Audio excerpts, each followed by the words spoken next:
What's going on, guys? Welcome in. Hello, what's up? Happy Sunday. Welcome back. How are you guys doing?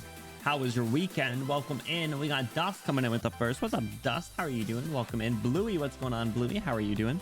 Hope you guys are doing well. Happy Sunday. We're back. We're back. I've been streaming so much lately. It felt weird to not stream yesterday.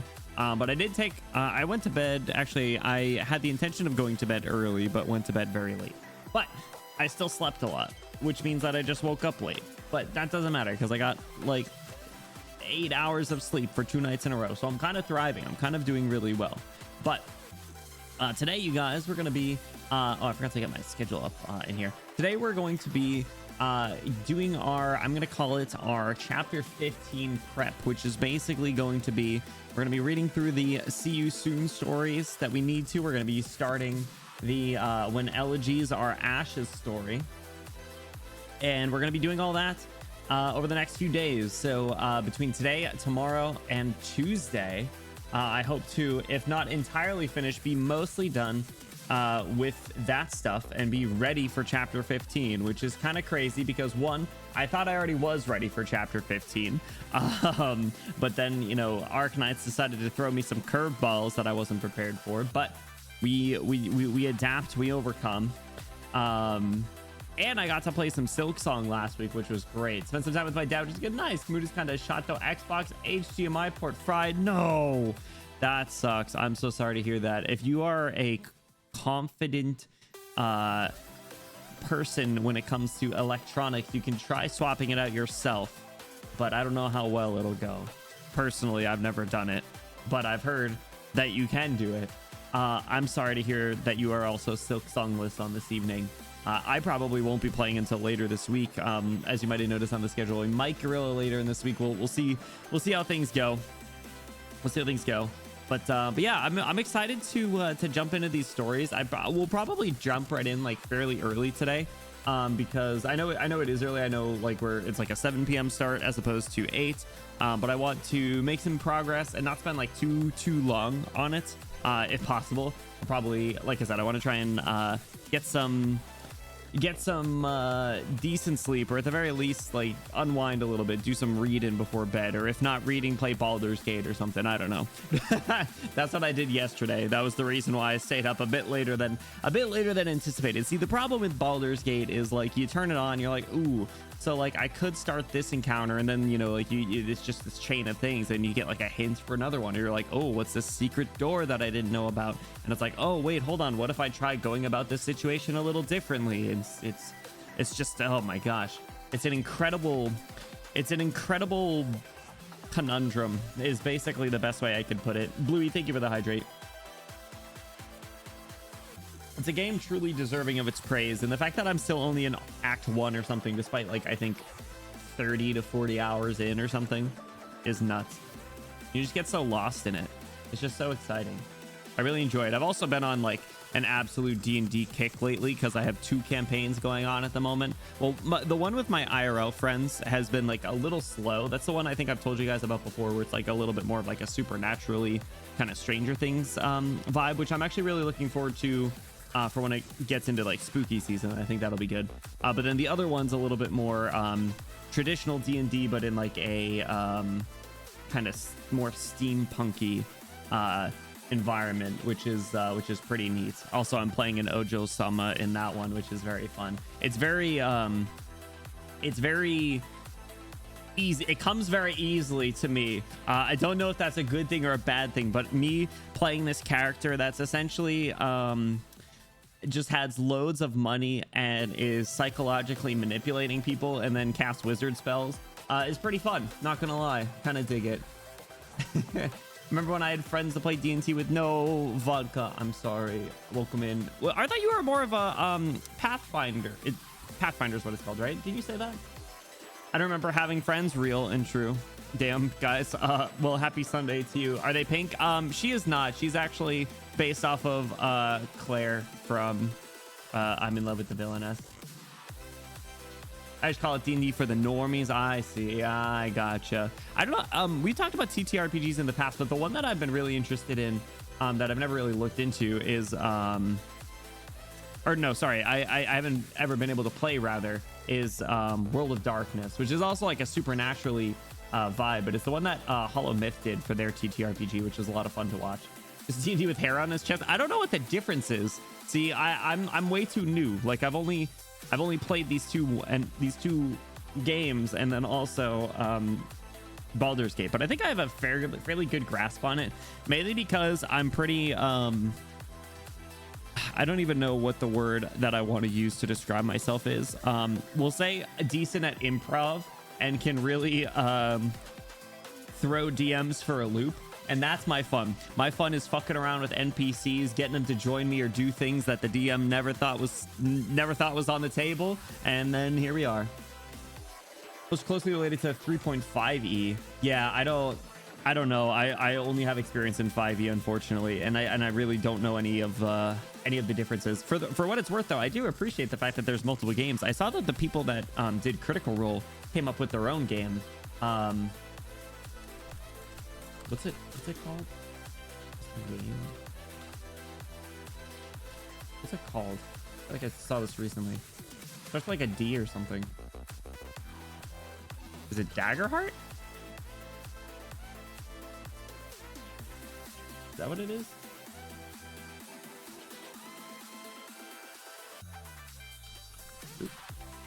Daggerheart. I think that's what it is. Yes, Daggerheart. So like there's a bunch of options. The thing is, though, is like it's definitely like a time commitment for sure.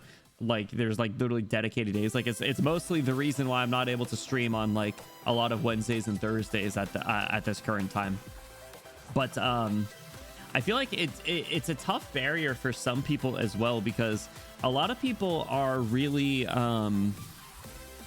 self-conscious. I think people just kind of associate it with being a little cringe, and I think I understand, honestly. Like I get it, but as someone who just puts myself out there on the internet for strangers, I don't have that feeling anymore. I simply do not have that feeling anymore. You guys saw the cosplay stream, okay? Like I simply don't care anymore. But that's a tough barrier for a lot of people to overcome. It's one of the biggest pieces of feedback that I see. We'll say content creators that are giving other content creators advice, specifically when it comes to like IRL content or like TikTok videos and stuff. That's a big barrier for a lot of people who like might be interested in doing something in the content creator space, but they just are afraid of being cringe. But at the end of the day, and this is kind of what we talked about during that Gorilla Minecraft stream, which I really do want to play more Minecraft. It's been so long, I just haven't had the time. It's so much the regret that you would have years down the line for not trying something is way worse than if you try something and fail and then you realize they're like, all right, well, it wasn't for me, but I tried. That sort of mentality. So that's kind of what you put on the scales, right? Is like, do you want the possibility for regret down the line, or do you want to just fuck around and find out today, and worst case it blows up in your face, but hey, whatever, at least you still have time to kind of rebound, right? So anyway, closest I can get to explaining it is 5e is COD, Pathfinder's Battlefield. Honestly, that's perfect. It makes sense to me. COD's See, I'm a COD person. I can't fuck with Battlefield, the big maps in particular. I just really can't get behind it. But I appreciate that it's there. Like I was saying, like I like that there's options.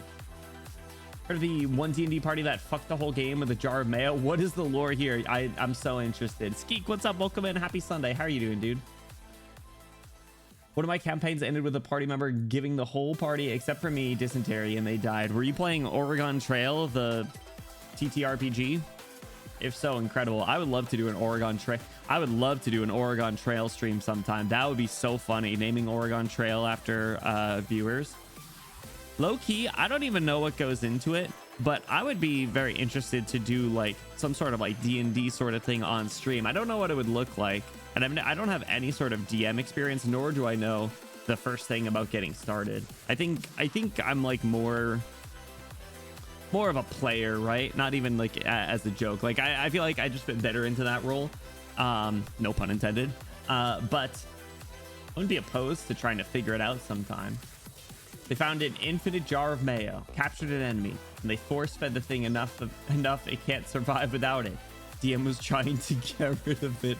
I love just those curveball things, right? It's the stuff that the DM just doesn't know how to deal with, or didn't anticipate the players interacting with it that way and needing to pivot. Maybe that like level of improv could actually benefit me in being a DM. I don't know. And no worries, Geek, enjoy your BRB. We were playing a normal fantasy setting and everyone failed their con rolls except for me because I was a vampire. Oh, that's actually pretty sweet. So I literally couldn't fail it. Our follow-up campaign made that that event canon, and my PC came back because, you know, vampire looking for another party. That's so funny. See, that's really cool. I really appreciate that level of like creativity from your DM and friends there. Like that just makes it that makes that sort of stuff just like so much more memorable, right? Like like you're doing right now, you're able to look back and just like laugh and like remember how enjoyable it was. Very fun. What's an Arknights TTRPG? Someone to get it going. Arknights D&D. How do we do it? But yes, if you guys are just popping in, our schedule for the week is we are basically doing chapter 15 prep. So we are doing some see you soon and when elegies are ashes this week. We're going to try and get as much progress done as we can over the next few days, and then we will wrap up next week anything that we haven't, because I think chapter 15 is next week. Streets are saying it's next Tuesday. So except when your playable character cannot have any alignment more positive than chaotic neutral. You know what? True. 9 days is crazy, man, because I feel like they were pumping out main story for a bit, and now it's like one chapter every year. I don't know if that's just because 14 was so big and now we're pivoting, or if they're you know, changing the pace a little bit. I guess I've never really asked that. Like, are the events just, is it because the last few events were really big that was the pace? Or no, I think it was more like 9 months. Actually, when the hell did chapter 14 come out? 8-9 was the year too? Oh, interesting. Okay. I guess I didn't know that. We'll go back. 14 is October. Okay, so almost a year. Man, that was a year ago. That's nuts. But that's exciting. I honestly, like, if you couldn't tell, I just have really wanted to be able to stream the main story when it comes out, even though it might be the same case of Silk Song, where a lot of people aren't gonna watch because they don't want it to be spoiled, and I get it. It's valid. But part of me just really wanted to be able to say, like, hey, we're day one streaming the new main story chapter and reading through it together. I just, that's what I've really wanted to be able to do for the longest time, clearly over a year at this point. So unless I'm employed by then, well, hey, listen, if you get employed in the next week, then hell yeah. But even still, I bet you will probably still read it before we go live. A year ago, you were bumming through chapter 11 to meet logos before battle. Yeah, and now we got Lone Trail under our belt too. But yes, so we are gonna jump in here. I think we have a little bit of, like, I don't know if it was recap or wrap up that we need to do, because I know we wrapped up Lone Trail and then we went full Silk Song. So I need to grab Mika's handy spreadsheet. What do they got for us? Ooh, I get to be the one to update saying we completed Lone Trail. W. Okay, so Lone Trail's done. There's a Lone Trail EP, I guess. Is this what you got? I feel like someone sent that.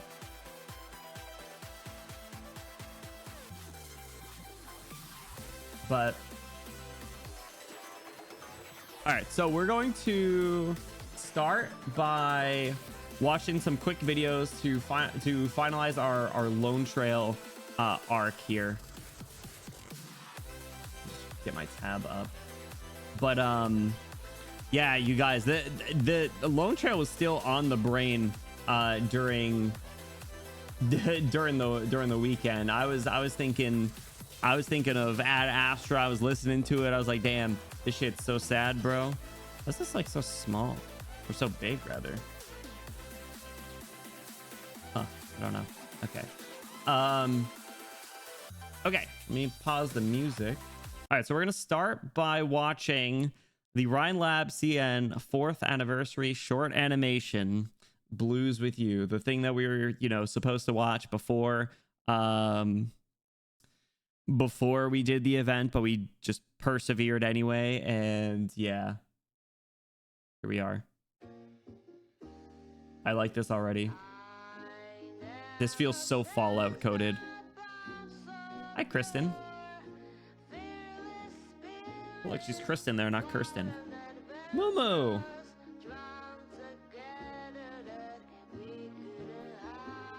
Is this the event from the manga or the little scene there? Co-produced by Saria. Oh no, this is just the story of Ryan Lab. Worked at Denny's. Ferdinand Parvis, boo. It looks like one of those like old fans. Bro, they really put their whole Arknights Start into this event, rightfully so.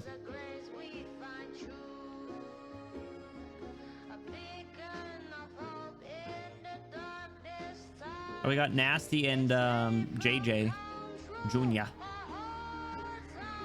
Escape from Control, that said. Interesting. Nasty Lunary.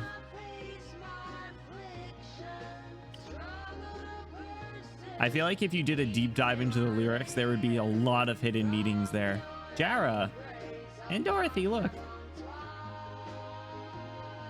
Our hearts have untwined. Ooh. Calm down. Mumu's like, stop fighting. Never thought I'd be without that sad.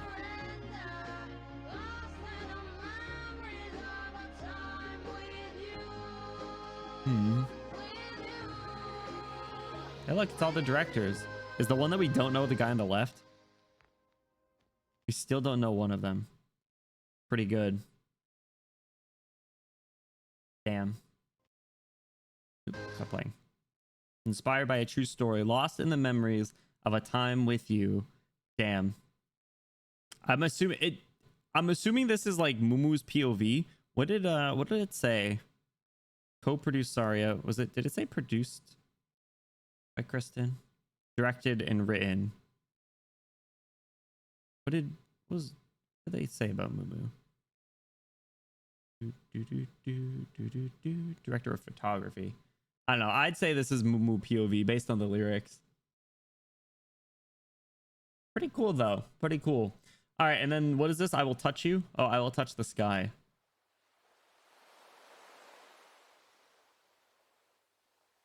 We'll get our copyright struck. Our copyright strikes out of the way to start.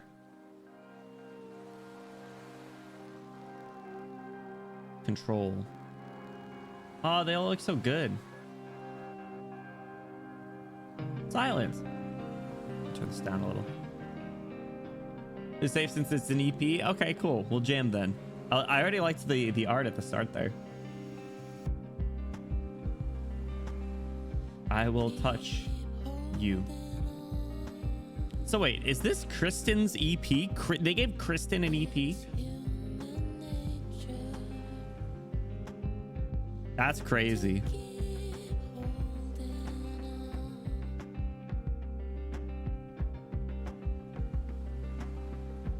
This kind of sounds like an early 2000s like Natasha Bedingfield song.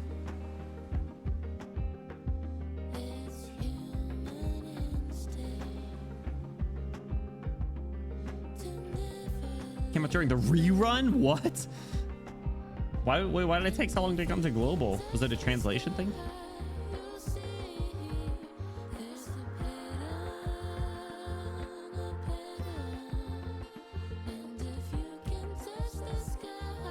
Get Ferdinand back there.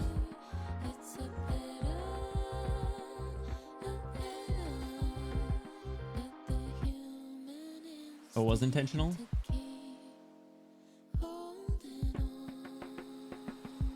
Oh, Cien didn't get it until the rerun too. That's actually really interesting.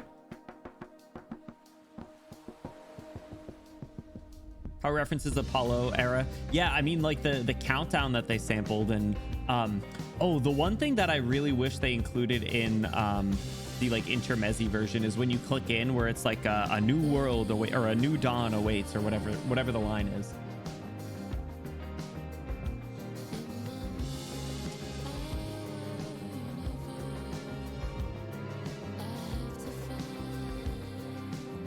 Antagonist, yeah, I mean, like I think she is technically the antagonist of the story, but she's not a villain necessarily.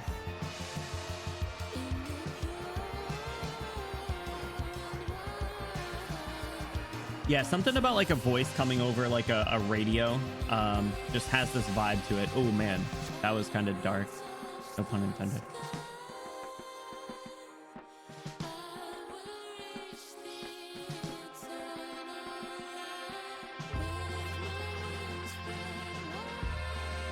Yeah, the lobby image change that we watched, I think that's where I realized that it was a thing, because I remembered it from the rerun when clicking into it. And I was like, damn, that's vibes. Oh, the references to the trailer there.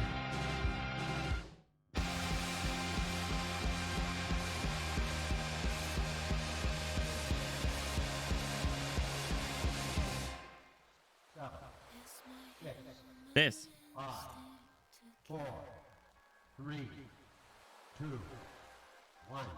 Also, I have to say that space, or that ship, that like the design of the hammer was crazy, dude. Insane. Fully Acheron looking. Look how it turned to gray instead of that like green that it was before. Yeah, I love like sci-fi ships and stuff. They all look so cool, and especially when you incorporate like circles, right? The event horizon of a black hole, as one does. Yeah, it's a science thing. You wouldn't get it.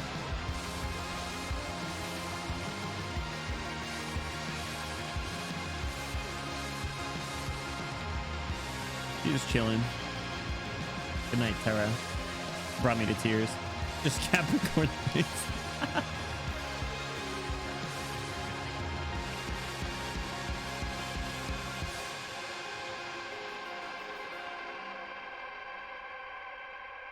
Anyway, I have to say, especially now, like being completely done, I don't know if I ever fully said, but I totally understand why you guys have been glazing Lone Trail for so long. I get it. I understand. Cool. All right, fellas. It's time to jump into See You Soon. So, what we're gonna do, I really want to get an icebreaker stream in as well, you guys. So what we're gonna do is we need to go to where is it? It's under the Arc, right? Yeah. So we're gonna be doing See You Soon. I don't even know how I'm gonna do this with the no reading. I guess we do like See You Soon 1 or something.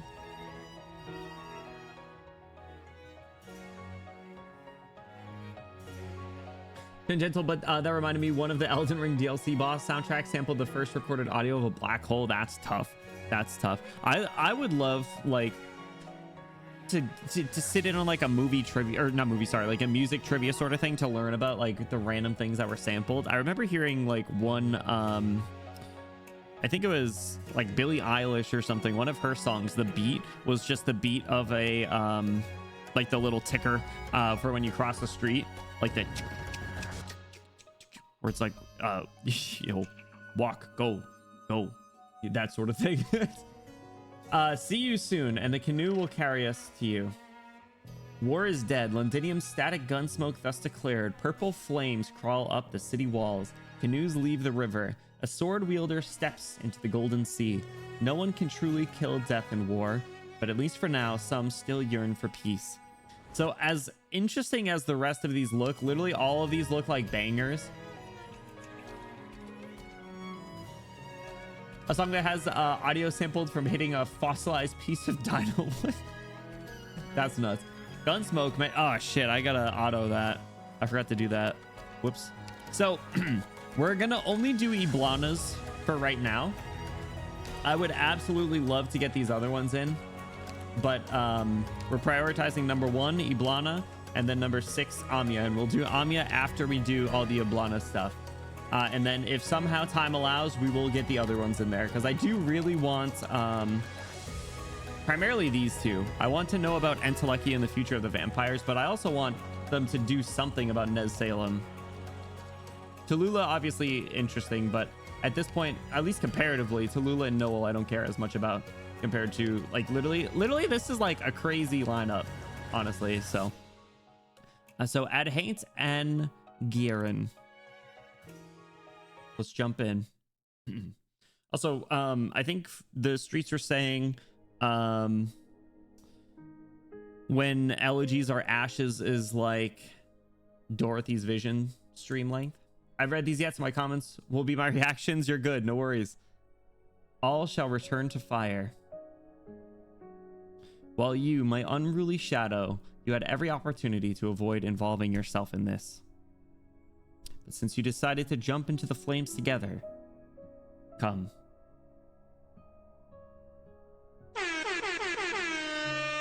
I didn't mean to do that one. I meant to do.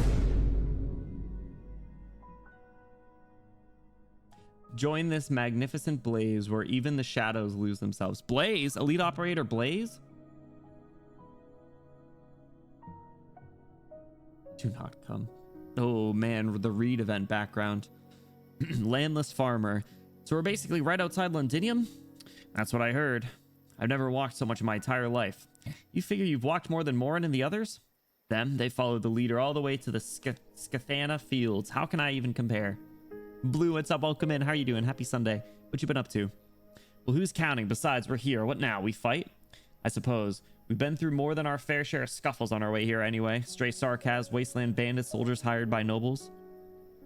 Wounded, abandoned soldier. Sorry. Present company excluded. I meant the ones who specifically target Terrans, you know, the type. I know, I just wanted to say. No, it's nothing. Come on, out with it. Is your leg better now? Can you do a little jig? Can you guys do a little jig? The slightly sultry breeze of early autumn blows the stench of swamp and grass into the air. So is this Reed's group? Or is this just a random refugee group? A soldier separated from his squad looks up towards Londinium. His ears are not being deafened by sporadic cannon fire, nor is the sarcasm witchcraft he heard so much about anywhere to be seen. I'm pretty sure, bro, not automod already. Slightly whorish breeze of early autumn. Man, I am a slut for fall. I can't wait. So just trying to think back to what technically took place before this, or at least what we've read before this. Ending Grand Overture, they mentioned Lakshmi at one point. They said, I think it was like one of the people in the group, one of the people in Glasgow said they saw Lakshmi walking in to Londinium or something, and then someone else said, who's Lakshmi? And I think that's pretty much where it left off. Fine, I'll try, just don't step on my leg. In 1984. It is Reed. All right, easy. So was Morin the one from the event? Was she the blind one? I think she was blind, right? Yeah, was that to her was she blind? The one who's holding salmon, yeah, or Salma, not salmon. Yeah. What was she blind though, or am I thinking of someone else? Well, okay, yeah. Okay, cool. I'm glad I remembered. They're dancing in the camp? I'll tell them to stop. We can't risk the noise this close to the battlefield. No, it's fine. We'll be safe as long as we're inside the camp. But we have to press forward. No. The road ahead passes through a battlefield. I should go alone. Reed, Morin, come dance with us. So you're all here. Battlefield's just up ahead. No clue how we're gonna end up. But everyone's in pretty good shape for now, so let's dance while we still can.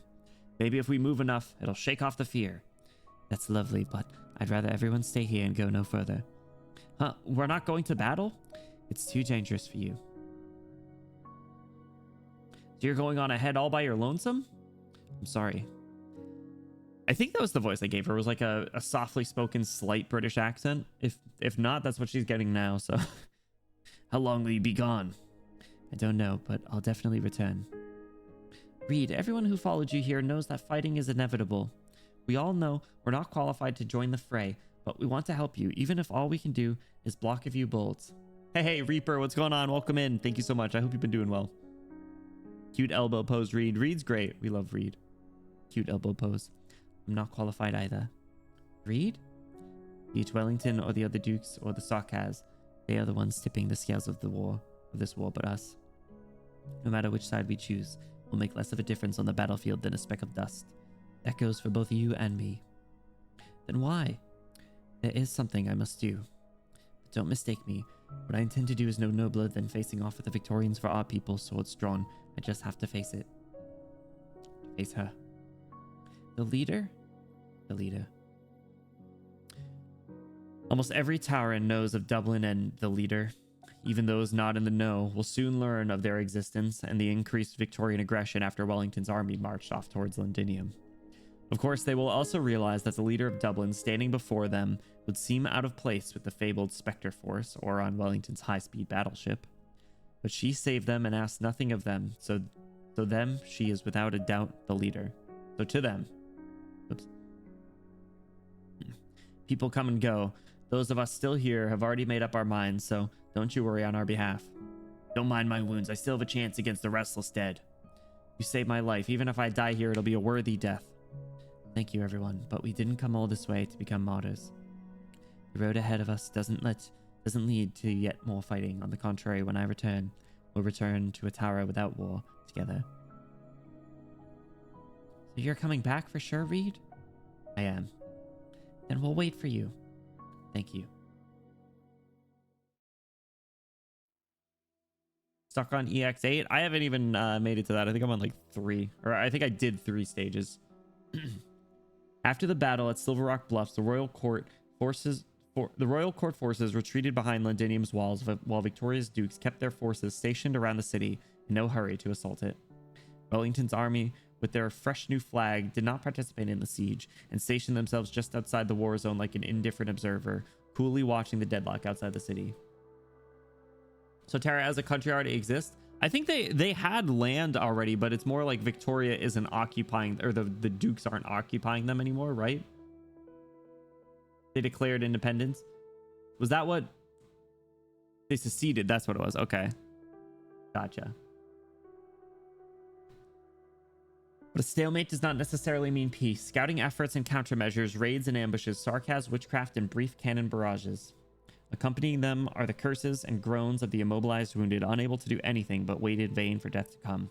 Everything comes together in a tapestry of stifling tranquility.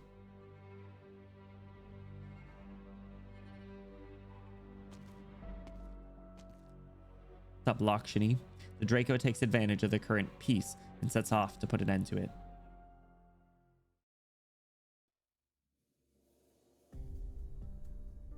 How's the situation outside the city? A group of Victorians tried to snatch their wounded off the battlefield a few hours ago, but we bled them dry. But they'll beat us to death if they spot any of us alone, and their firepower's terrifying to boot. Captain, is it true? What's that so-called babble on the radio said the other day? Babble? Shut up if you want to live. Talking about W's broadcast? What? A Voover walking around outside the city? Even helping to treat the wounded? She mocking us? Do you think we're already as good as dead? I'll give you a minute. Consider your lives forfeit if she's still breathing. They're talking about Reed, right? Because people don't just assume someone's a Draco. They assume they're a Voover. Bagpipe? Probably not. Wellington basically held the battered Victorian forces at Battleship Point and said, you can try and stop us, we fight, and Victoria will never recover, or you recognize Tara as independent and lick your wounds without this problem. That's pretty, that's pretty tough, not gonna lie. Too bad he has two different color eyes. We're definitely gonna see his ass again today. Wait, what? You're telling me she's even saving the sarcasm?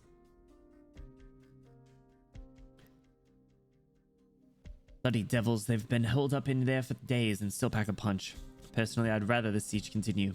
Old Wellington's not in the siege, changed flags and retreated to his own camp. It's obvious he no longer wants to fight the Sarkaz. His Grace, the Duke of Castor, in her magnanimity, has ordered us to not pursue the matter any further, but where are we going to find more unlucky blokes to hold up the Sarkaz troops? I mean, I'm certainly not volunteering for the duty. Are there even any Victorians left in the city? But with so many wounded soldiers out here on the field? Porting in, we have returned. What's how? Everyone we sent to rescue you never came back. A Vouver, a caster, she saved us. The Vouver, which duke does she serve? Godden? Fife? No idea, she didn't even seem to care which side we were on. Sonnet, just who was she? You saying she was going, what, towards the city?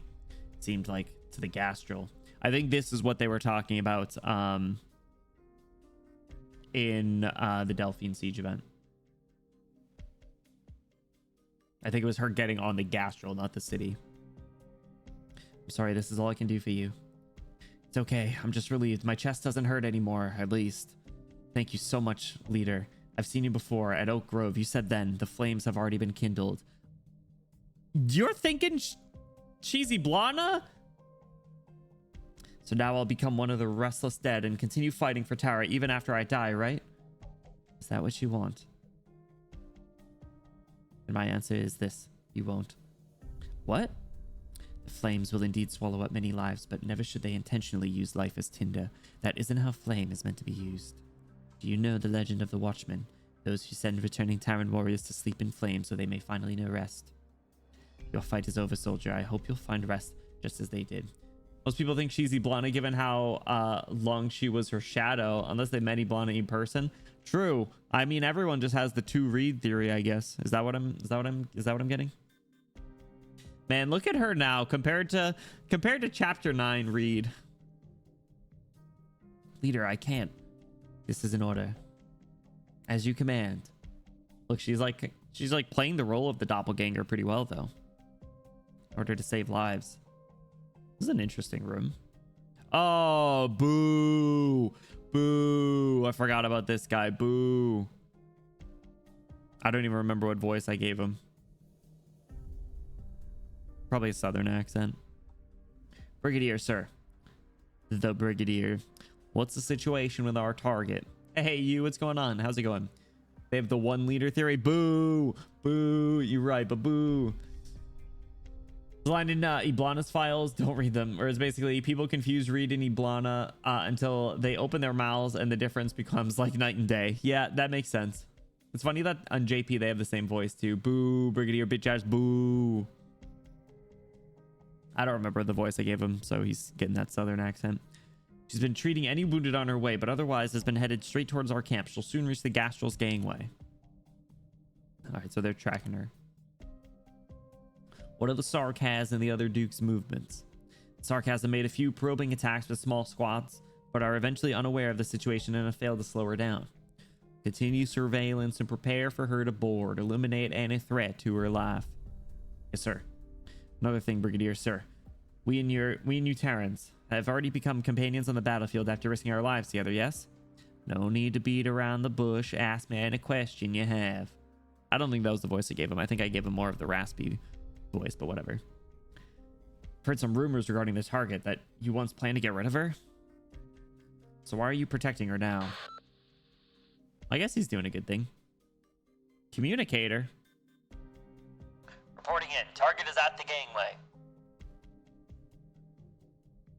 Let her board. Bring her to the command center.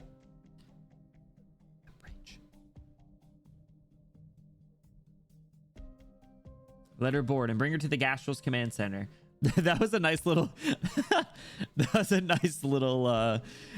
a little touch, like mouthing the Brit. You know when like someone's talking to you when you're on the phone and you have to do that kind of like you cover the phone. You're like, the what? The what? Are you serious? A bridge? Yes, sir. I thought you would have welcomed her personally. Me, I'm no longer qualified. Getting that reunion? See, look, homophobia eyes. Yellow, blue. Yellow, blue. Your Grace, I thought the one waiting for me would be my sister. It is inconvenient for Princess Iblana to meet you at this moment, Miss Lakshmi. But I am quite interested in how you managed to obtain the GO, High Ground Coordinates. Is it the pharmaceutical company you stay at, that doctor? Look at his, like, suspicious look. That. Put the "see you soon" in the bag, bro. Look, it looks. I know it's because of the compression, but it doesn't make it look any less different. Yes. Then, milady, would you kindly pass along a message? The doctor will have to personally come and get whatever is wanted from Tara. The doctor was only helping me meet my sister, expecting nothing from Tara, only hoping to end the war sooner, and I agree. Pardon my frankness, Miss Lakshmi, but I only see a mouthpiece here, and I believe mouthpieces have no authority to make suggestions. Boo! Fuck this guy! I forgot, this guy sucks. Boo! This guy! Boo! I am no go-between. I represent only myself. Then I shall hear you out. What exactly do you want? No worries, vodka. No bitches. Peace. Peace. The cannons still ring. The Sarkaz witchcraft still hovers above our heads. And you speak of peace. It is only because I meet you in good faith that I will choose to not regard that as an insult to this war. That is absolutely not my intention. This war continues not because it cannot be ended, Your Grace. Even I can tell the Sarkaz are running out of time. The Victorians have surrounded the city, but have refrained from an assault in order to preserve their strength. I suppose they plan to starve out the city. They do not care if any of their own countrymen remain inside. It does not matter if they actually are, so long as they don't see a single one when they eventually enter the city. An ugly tactic, if there ever was one. The root of ugliness is cowardice, as it always has been. The morality of one's actions does not diminish its cowardice, Miss Lakshmi. Cowardice is when you hesitate to take responsibility. Which is why I am standing before you now. I hope that you and your forces can put an end to this ugly siege, break the Sarkaz's fragile front, and spare every Victorian in the city from the calamity created by their own people. I see. Now I understand why you have come. As Her Highness Iblana has said, you show both compassion and nobility, but these virtues of yours are far from a reason for the Terrans to once again involve themselves in a conflict between the Sarkaz and the Victorians. The Gastrel will not be stationed here if intervention was never an option. I asked for a reason, Miss Lakshmi. I, the Gastrel, and the countless other Terran warriors require a reason good enough for us to risk our own lives. Please, Your Grace. Please has no power on this battlefield. Damn. Look at that nice, like, kind of sad look. He tries her best to look straight into Wellington's eyes, but can't because they're two different colors, and the homophobia really throws her for a loop. She knows well what holds the most sorry, had to take the opportunity. Holds the most power on the battlefield. She knows she is qualified to wield it, and that right is all she has. She also knows that once she uses it, there will be no turning back. But she was never uninvolved, and that is precisely why she came here. Whoa! That better have been at the Wellington. Ivy. What's up, Ivy? How's it going? They both got a point. I mean, yeah, true. Like, what would you do if some random person just kind of showed up and was like, hey, stop the war. Cut it out. Stop fighting. Be like, what the fuck are you talking about? That was a me? What the rude. I dodged it though, because I'm so good at dodging quick scopes. How are you doing, Ivy? Happy Sunday. How was your weekend? Then, Your Grace, I order you. In the name of Tara. I order you to rescue the Victorian civilians inside the city. I order your fleet to smash the weak Sarkaz defense line, to bring Londinium the relief she should have had long ago. I order the Terran army to demonstrate noblesse oblige. not for material benefit, but for all to see our glory. Noblesse oblige. That's jeez. As you command. Yo, I don't even think she thought that was gonna work. Damn. Reed rolled 20 on that persuasion. Any other orders? Oh, look at his face. I don't think he was even expecting that.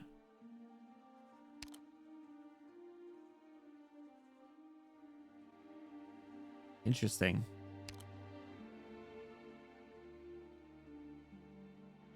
You've been stationed outside Londinium this whole time, yet you acquiesced to my command so easily. Could it be because my sister? No. My presence here means only one thing, that once again I was able to witness the cowardice and evil of the Victorians. As long as you are willing to give orders, you will have command. You merely made a choice to align yourself with Her Highness Iblana and the newborn Terra. I did. I would have come here even if the city was not being besieged. If so, then I believe Her Highness will soon find the time to grant you an audience. I'm sorry to say, but this is truly an inconvenient time for her to meet you. What is she planning? Doesn't matter whether it succeeds or fails, it will nonetheless benefit Terra. Truly? She made a promise, and she will honor it. Do excuse me. Damn. All right, the only W this guy's ever done on screen. Actually, I don't know. Low-key, he did kind of stand on business, even though he's always been kind of a little bit of a bitch. You drink Ojo Samas for breakfast and you don't know that term? No. Noblesse oblige. I don't know what it means. Is it just blind? Is it just like blind following of power? What is she planning? Elegies lobby theme starts playing. Could have been better, but it's a little better today. Let's go. Good. Glad it's trending up. Tomorrow will be even better then. Command center returns to silence as Reed scrutinizes the conversation they just had. She completed some of her objectives and learned a few things, but is left even more puzzled. She stepped in and can no longer turn back. Noble obligation. The obligation of those in higher positions to be noble and caring. Yeah, that makes sense. Obligation of nobility to take proper care of the commoners in their control. Yeah, that makes sense then. That's kind of what I assumed it meant. Just based on the words. It was just, it was more a pronunciation thing, to be honest. I had the context clues for what they were saying. I just couldn't figure out how to say noblesse oblige. It was like a tongue twister for me. Miss Lakshmi, the general ordered me to escort you out and show you to your cabin. You may spend your time aboard the Gastro as you please before we reach Terran territory. My apologies, but there are people waiting for me. Do you mean the Terrans who have been following you? The general did consider this. He's willing to send a squad to lead them to our camp here and let them board a ride on a support ship back to the capital. Na Seorsi. No, I promised them I would return. Just as I am promising you right now, and have promised His Grace that I will return to Na Seorsi. I believe we made that clear in our earlier exchange. My apologies, but I'll need to ask the general about this. He's busy? But... What? With your busy schedule, even... Yes, as you command. Must be Iblana on the phone. Miss Lakshmi. I'm listening. Direct orders from the leader. Yep. She has instructed us not to interfere with your movements. The leader? Yes. But she does ardently hope that you can stay just a little while longer to witness a grand performance. That's not good. Vignettes never have CGs, right? Iblana! Woo! We love you! We love you, Iblana! Woo! Now Tallulah shows up and gives the old guy another order. Hey. Hey. Oh, man. That means... Oh, the Tallulah... I bet the Tallulah one's so good. Bigelow had the... Oh, that's right. That's right. I feel like I ask this every time we read vignettes. Oh, in the Ray one. The Ray one did too. Sorry. Yeah. See, I ask this every time we read a vignette. Zapoos, how's it going? Welcome in. Iblana on the screen. You don't like her? You don't like her? Crazy. The exact sprite and background as a few chapters ago. Yep, deja vu. Are you sure about not meeting her personally? No need to. Strictly speaking, the war is yet to end. Nothing good will come of meeting Lakshmi now. It would only bring her more confusion. Very well, Your Highness. Please return to the command center and await the good news. Hold on. What do you mean? Seeing that Lakshmi is willing to tie her own fate to Tara's, we should show her the might of the nation she's about to be a part of. Rest assured, we would demonstrate it with the Sarkaz's prompt defeat. But if you prefer a more personal show of force, the Gastrel's more than willing to oblige. Consider it a grand welcome. And as my dear sister has made her wishes clear, shouldn't I help her realize them with my own hands? We're like, Medblana, why you guys hating? Why you guys hating? I love her. And Ray watching Doctor get eaten by a sand beast while Amiya tried to pry it off. Yes, that one banged. That one was so good. That one was so good. That actually, that vignette had so many good moments for sure. Didn't I tell you it doesn't matter where the Voover came from? She's helping the Victorians, so she's got to die. Simple as that. We're no match for her. You're worthless. Ah, forget it. Just one Voover. What was that noise? Yo, y'all are cooked. A high-speed battleship currently speeding towards the city walls. Victorian? It's the Gastrel, that Duke of Wellington guy. Not just him. Castor's fleet seems to be spontaneously coordinating with his ships. Raid incoming. Purple flames, Captain. Yo, honestly, this music, bro. They love. This game loves Iblana. The amount of times they do that little purple flame animation, it's crazy. No one, barely anyone else gets cool animations like this. I think only Tallulah in like chapter 8 did. Abiasor's purple. I like to see. Dust gets me. Amiya sleeping on Doctor Under the Stars with yes, Amiya Doctor Savage trio, always really good. Chapter 10 or chapter 11, one of the two. They never use the Londinium wall cannons again in lore. They run out of ammo. It was chapter 10. Jan, you're listening. Design wise, she bangs. With me, she bangs. I mean, what? What the?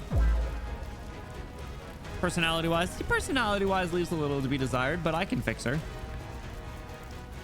Purple Flames Captain. And they got him. Yo! I haven't seen you since they off-screened your ass. Haven't seen you since they off-screened your ass, Nez Salem. You didn't even say anything. You're just like, what the hell? Hey, look. Yo!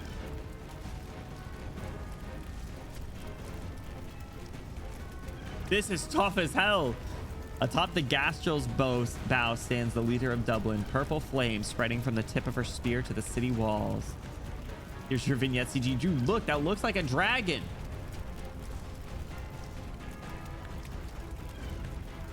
Crazy. Absolute aura farming. He was never off screen. Well, like, kind of, but like, I know that we'll see it in action. Pavellon, what's up? Iblana's a sweetheart that that much she doesn't need to be called the hotties on land, the hots on land. She's got a few screws loose, but don't we all? You know, she's not the greatest, but not the worst. Well, yeah, there's quite the spectrum in this game, isn't that right? The flames of death erupt from the sarcasm the perimeter, spreading to adjacent victims as they wantonly seek the next host, leaving only the floating Nazir untouched by the fire. Nazir, a god of war, lord of war and death. A shame there's no longer enough death here to sate you. Even living legends have their endings, but surely becoming the kindling of a new legend is better than wasting away in obscurity. Oh, the brazenly ambitious young Draco. Very well then, Red Dragon who toys with life and death on a spear. Just how well do you comprehend death? I suppose this is not the worst way to kill time before the war is over. Do try to hold on a little longer, Nazir. Let us show those Victorians what death truly is, while the artillery still rings. I have waited a long time, young Draco. You are bolder than the others. Then use those flames of yours to send a message to those cowards surrounding the city. I am here. The war is here. The fact that Bro is just still here despite all of his friends leaving. Boomer versus E-Girl.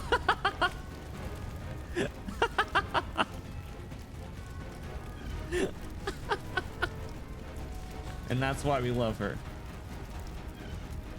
The stench of rot thickens as the ice-cold flames of death rage. Death crashes into death over the faint shelling and thin city walls. Yeah, bro, what are you doing here? Go home. All your friends left. They really started fighting? Did the leader? Shush, there's no way she'd... No, we have to go find her. We promised we'd wait for her here. But the fighting's broken out at Londinium again. Just believe in her. I do, but listen. Sound of witchcraft, the Duke's cannons, how could the leader... Like she believes in us. The wounded soldiers left speechless, only able to look back on the tranquility now torn apart by flames and chaos, searching for a reason for his squad to join the battlefield. Past the smoke and mire, he sees a figure. The leader, Reed, Lakshini. She finished her own fight, held true to her promise, and returns to lead them on to the end of their journey, to home, to peace. Look at that smile, real colon C looking. Let's go, everyone. What is happening there is no longer something we can involve ourselves in. It's time to head home. W. Man, I really do want to read more of this event. Unfortunately, we'll have to circle back to it. What is an e-girl? Elgish is weird sometimes.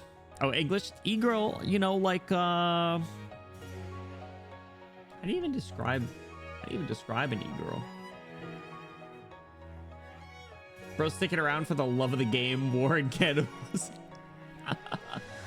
Lost the warship, on the shard, bro just wants to PvP. Yeah, for real. Okay. So unfortunately that's all we're due for See You Soon today, but we will circle back and read the rest, or at the very least the last one. So we are jumping to when elegies are ashes. Why won't it bring me into the event from here? Rude. Very cute. All right, so we are starting with EAST1. Let me get this updated. Crivellan, how you been though? Welcome back. What you been up to? East 1. Walk through the cold night. Stories, ballads, bonfires. Those gathered here have nothing, yet also everything. Also, I want to quickly comment on the background music. I think I told you guys when we first or when this event first aired, I thought it was like, oh man, it's kind of like music box music. And I think that still holds true, but it's really grown on me. It has this both like nice feel because of like the music box kind of like slow jingly bell music, but then it's also like this that unsettling nature of a music box. You know, a music box in like a horror movie's very creepy. It has that vibe as well. So I'm sure it plays a part. All right, let's jump in. East 1. Are you ready for this? To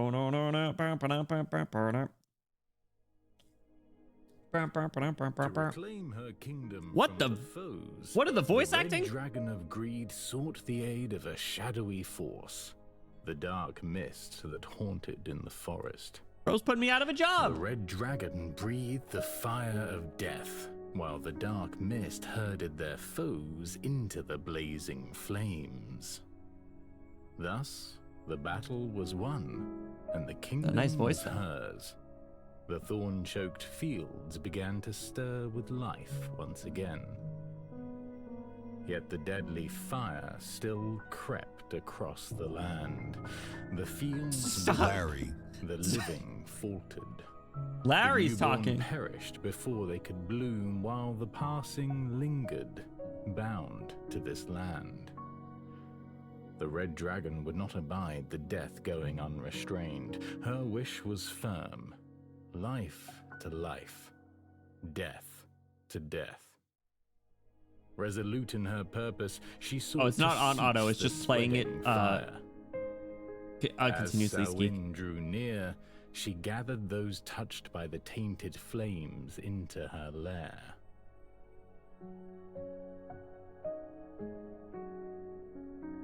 This whole thing isn't okay. It was just the opening. Man, who they get to narrate this story here? Sorry, the fact that it was the fact that it was voice acted really threw me for a loop. I was just kind of following along. I wasn't even really understanding what was going on. I had the VA name. Oh, thank you. Correct Samhain pronunciation. Damn it. Took them 6 years. Voice acting jump scare for real. It's a nice little change of pace. All right, so who are they talking about? The Red Dragon Breathing.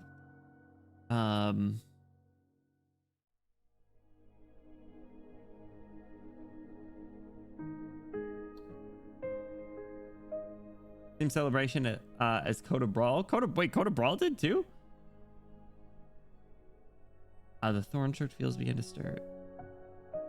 The Red Dragon of Greed. So is this an old story? That is the story of the Red Dragon. Is this the old Red Dragon that they were talking about? Mika! What's up? Welcome in, Mika. How's your Sunday going? What's up? Samhain is pronounced Sawain. Oh. I was listening to the narration and not understanding. Oh, whoops. Yeah, I was just so I was so taken aback. I was like, damn, is this what it's like for you guys to listen to someone else read the story to you? Or the two dragons from that lore video before the Firelight cast, two dragons and the yeah, okay, so it is the old one. Okay, I wasn't sure. I wasn't sure if this was the kind of thing where they were talking about what happened in this event. They just tell the story at the start and then tell you how they got here. You know, sometimes they do that, right? They tease things at the start and then they tell the whole story and then it makes sense. And that is the story of the Red Dragon. But what comes after? What about the people tainted by the flames of death? There is no after. That's all I've written. That simply will not do. Everything has an ending, and those endings don't much care if you think they'll do, miss.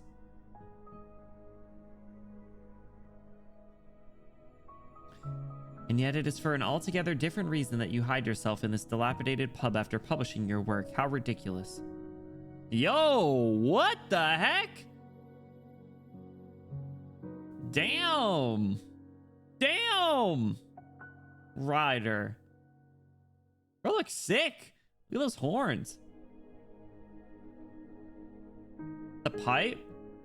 The facial hair. The scraggly hair. Damn. That's what I'm saying. Kind of looks like Noel just because like a scruffy middle-aged man. The glasses too, bro. I like this guy's design. Kind of looks like wannabe like Indiana Jones type.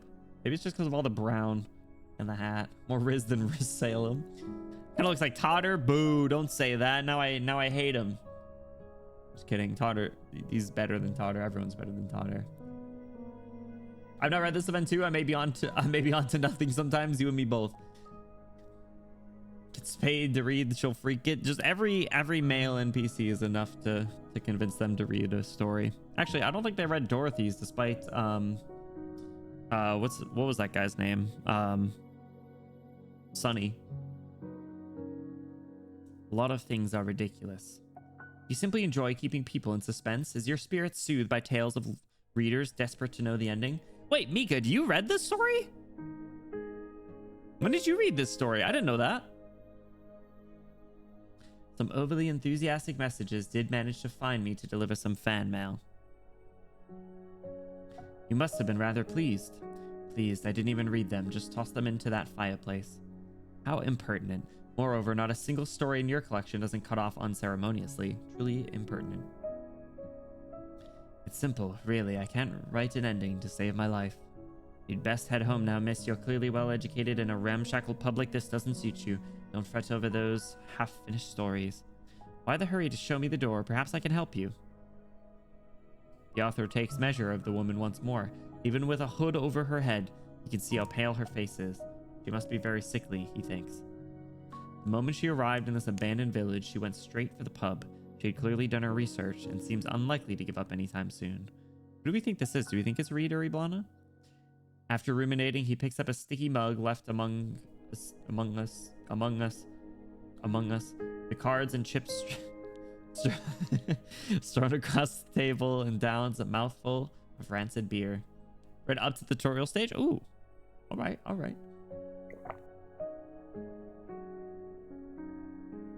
All right then. So what kind of ending were you thinking? Why should I be the one to come up with it? You're the writer, not me. I simply wish to offer my own story to spark your imagination. Your own story. Wait, are you another survivor? Did you also narrowly escape death in that city last autumn? Only those who've experienced the truth for themselves would recognize what your stories are based on. Ooh, okay, so he's not talking about the old ones. He's not talking about the old Dracos. So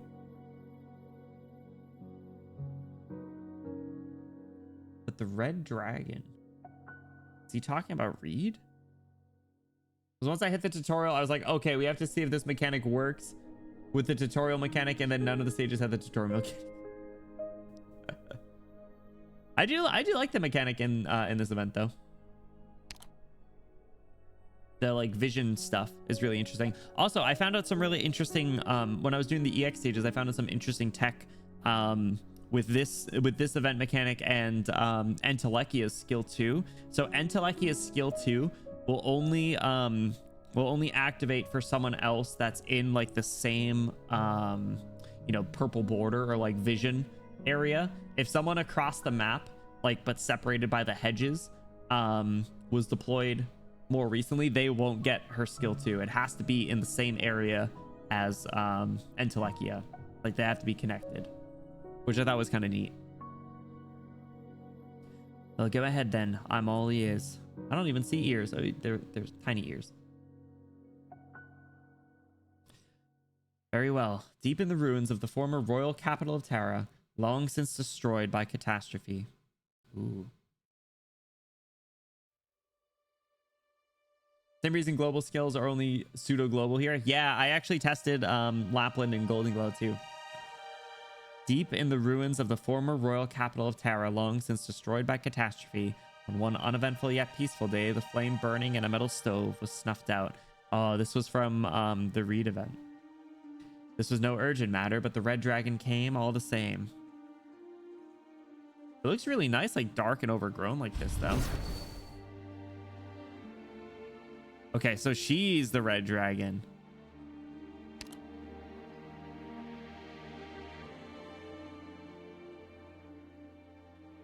She's the red dragon in the story, which I guess makes more sense. But I figured red would be Reed, but I guess, yeah. Does it resist being lit? Or is it that not even an ominous outsider newly come after centuries of silence can relight old longings and resentments, near worn away by time? Or perhaps I simply need to be less reserved. See, look, they love flexing that purple flame animation, dude. Red dragon refers to the dragons of Terra no matter what color they actually are, as opposed to the white dragon. What's the white dragon? Voovers? A purple flame dances around the stove. Under its light, the red dragon's face looks even paler than before. Hey, yo! This is tough as hell. Who's this guy? This is the...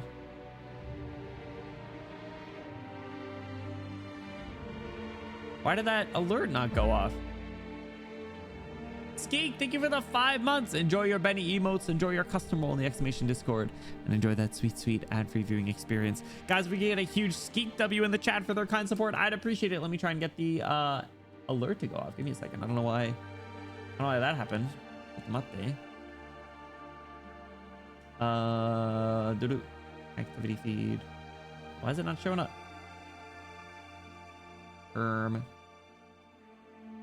I can do it like... I can just play this. Wait, none of them are working. Stream elements. Stream elements. I don't know why it's not going off, Skeek. I'm sorry. But Skeek, thank you for the support. I really appreciate it. Thank you, thank you. Why isn't this working though?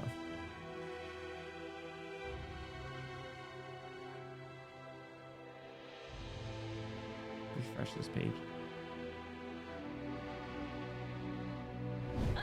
There we go, I got it. Skip one just subscribed. Thank you, Skeek.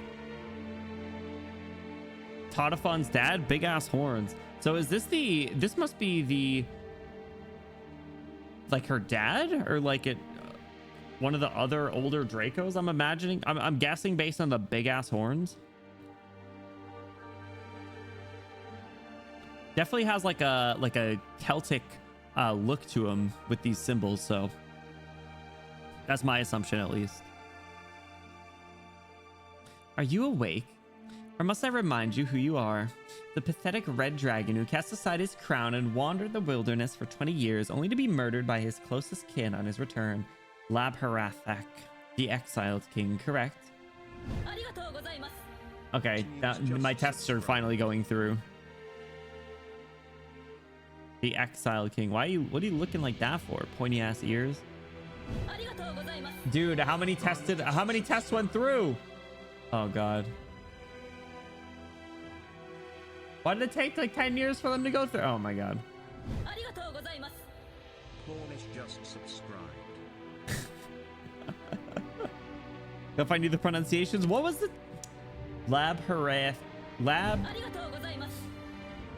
just subscribed. Damn, I'm getting so distracted. Maybe he's the fuck you guy, maybe. Lavrehuk. I would not have guessed that.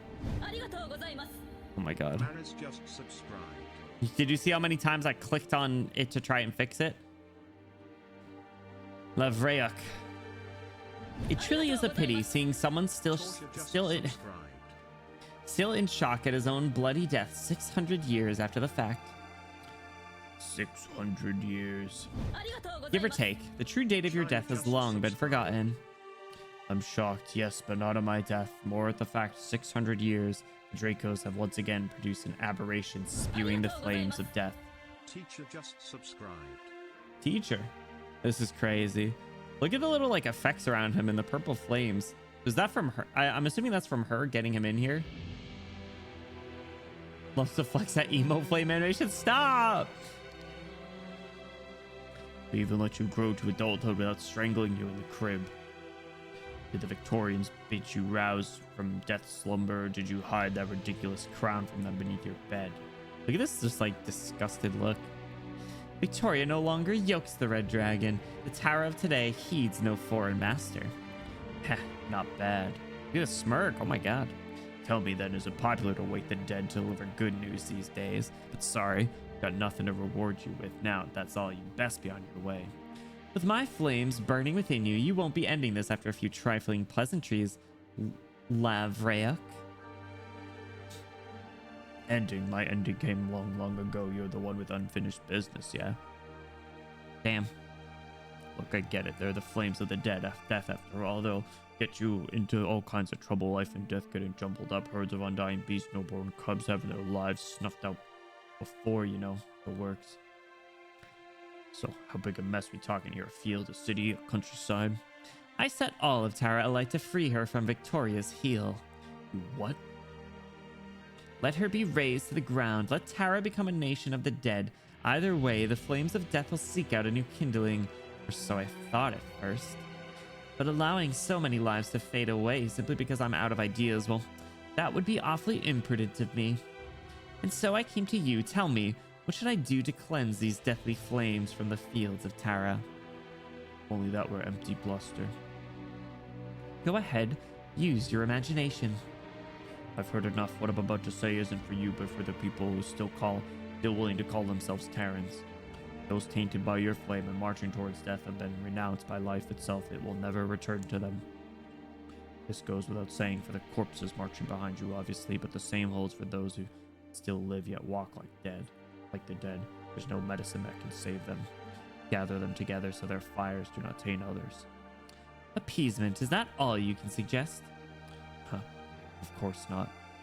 Next, find another red dragon, assuming you haven't already slaughtered your kin, of course. Find a real red dragon whose flames warm others' lives. Let things return to as they once were. Ashes to ashes, dust to dust, life to life, death to death. Always 4 terms listed out. Never the rule of 3s in this game, it's the rule of 4s. Needed you there when I was reading. I was searching for a solid 5 minutes to get an audio rendition. Just had to give up. No. Love Ray Huck. Mika, do you plan on finishing this event prior to chapter 15's release? So what's he's encouraging she join up with Reed, but to do what necessarily? Is that all you know? It is, ignorant young dragon. And it seems you don't know much more than I do. Or has she mentioned that at one point? I don't know. Maybe that was a reason for having Reed by her. The red dragon does not even bother to sneer at him. She simply turns and leaves.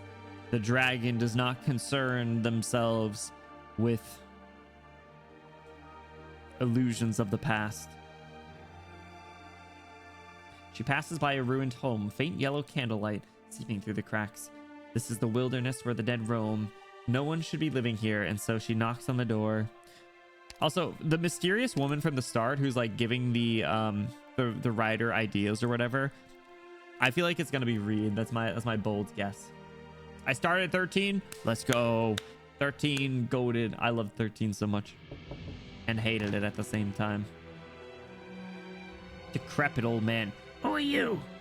Who I am is unimportant. What is important is, why are you living out here? I came because there aren't any Victorians here to knock on my door and rob the food I dug on myself along with my savings. 5 years ago on a night like this, a wicked caster came by, killing the Victorians as they closed in step by step. I offered him beast meat grains and freshly brewed wine, but he told me he didn't need any of it. What he needed was a fire fueled by those who would happily burn themselves away. And so my only son Keith left home and followed him. What a noble soul. Then 3 years ago, someone knocked on my door in the middle of the night again. It was Keith. My Keith. He no longer spoke or wept or even breathed, just stood there, his body covered in purple flames. Oof. How tragic. It gets worse. I buried him, but he refused to rot away in the earth. Instead, he dug himself out, and now his corpse is wandering endlessly in the wilds. Which is why I'm still living here. Are you one of the caster's friends? Are you here to lay Keith to rest? I am. Here he comes. Keith, a walking corpse, wreathed in purple flames for all to see, shambles towards the two. The red dragon presses the point of her spear against the corpse's chest. The fire rages so hot that it sears away its flesh in an instant, leaving nothing more than ash. But an idle thought crushes the old man's mind. The fire did not seem to burn out, but instead went up along the spear to return to the red dragon's body. And what of you? You're also tainted by the purple flames of death, are you not? The old man looks himself over, but sees no flames licking his body like they did with his only son. But to the dragon, the flame consuming him was even brighter than that of the dead. If you mean sorrow, anger, and hatred, then you're right, witch. The Victorians tax me in coin, while you and your ilk tax me in blood. Together you've taken all I have. I've been empty inside for a while now. The only thing keeping me standing are those so-called flames of yours. Damn. And what if I were to take them back? What would you say to that? I'd say you're late. The old man closes his eyes, facing the point of the red dragon's spear. He could feel the fires of angers and sorrow propping him up burble as they flow in her hand. As they leave his body, his muddled consciousness leaves with them. He could sense that death is near, but considering how stagnant his life has become, he no longer fears it. But the fires suddenly stop flowing. Why? Why won't you kill me? Because you no longer need to be killed. A spirit once told me that life will never again grace those tainted by the flames of death. Now I see that he was right. Damn. It's kind of maniacal, just taking the flames back. Burble like hot boiling water. Purple equals beautiful purple. I was starting to say like purple. Thought it was a typo. Now I see that he was right, the red dragon answers coldly. How was that for an ending? I took what I heard from the old man and added a bit of spice. It shouldn't be too jarring, in addition to your story, I would think. Throwing in the ghost of the legendary exiled king, are we? It'll do, but do you really need the ending to my story at this point? What you've seen clearly differs from what I saw. I must see it through your eyes, hear it through your ears. I think this is Reed. You're not one of those bored toffs who's into piecing together the truth, are you? I've never once considered the truth boring. I don't know. Actually, she talks too much to be Reed, I think. Huh. Well, seeing as we both managed to make it out of that hellhole alive, I can pass you all the drafts I abandoned in the process of observing, thinking, and writing. But as for how those stories actually end, I couldn't say. Since you were talking about the Red Dragon, how about I start there too? Reed talks a good bit nowadays. All right, I guess true. If this is after the fact, she'll go through some more development. The writer pours another half mug of beer directly into his belly, glances at the woman with a hint of provocation, then begins to tell his tale. If you have ever made the journey to the Red Dragon's lair we call Naseorsi, no matter how briefly, you will never forget the dark woods along the way. Sounds very like Legend of Zelda. Came a long way from being locked in the library, asking to not even be looked at, let alone talked to. Man, read backstories were so sad. They are dismal and damp, filled with a gloomy mist and fae who love playing tricks on men, a labyrinth of darkest black. Very interesting that that's what happened to Reed, considering what the ghost of the exiled king said, that like since Iblana bared the purple flames of death, that, you know, she shouldn't have even lived, really. Naseorsi? Yeah, whatever. Naseorsi sounds way cooler. Naseorsi. Sounds like Polish or Russian. Did I read that last line? They're dismal and damp, filled with gloomy mist and fae who love playing tricks on men, a labyrinth of darkest black. It is said that of all people who have entered, not one has ever left without the forest's permission.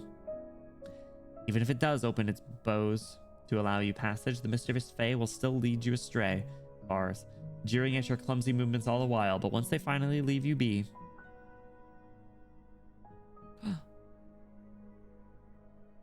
Pretty.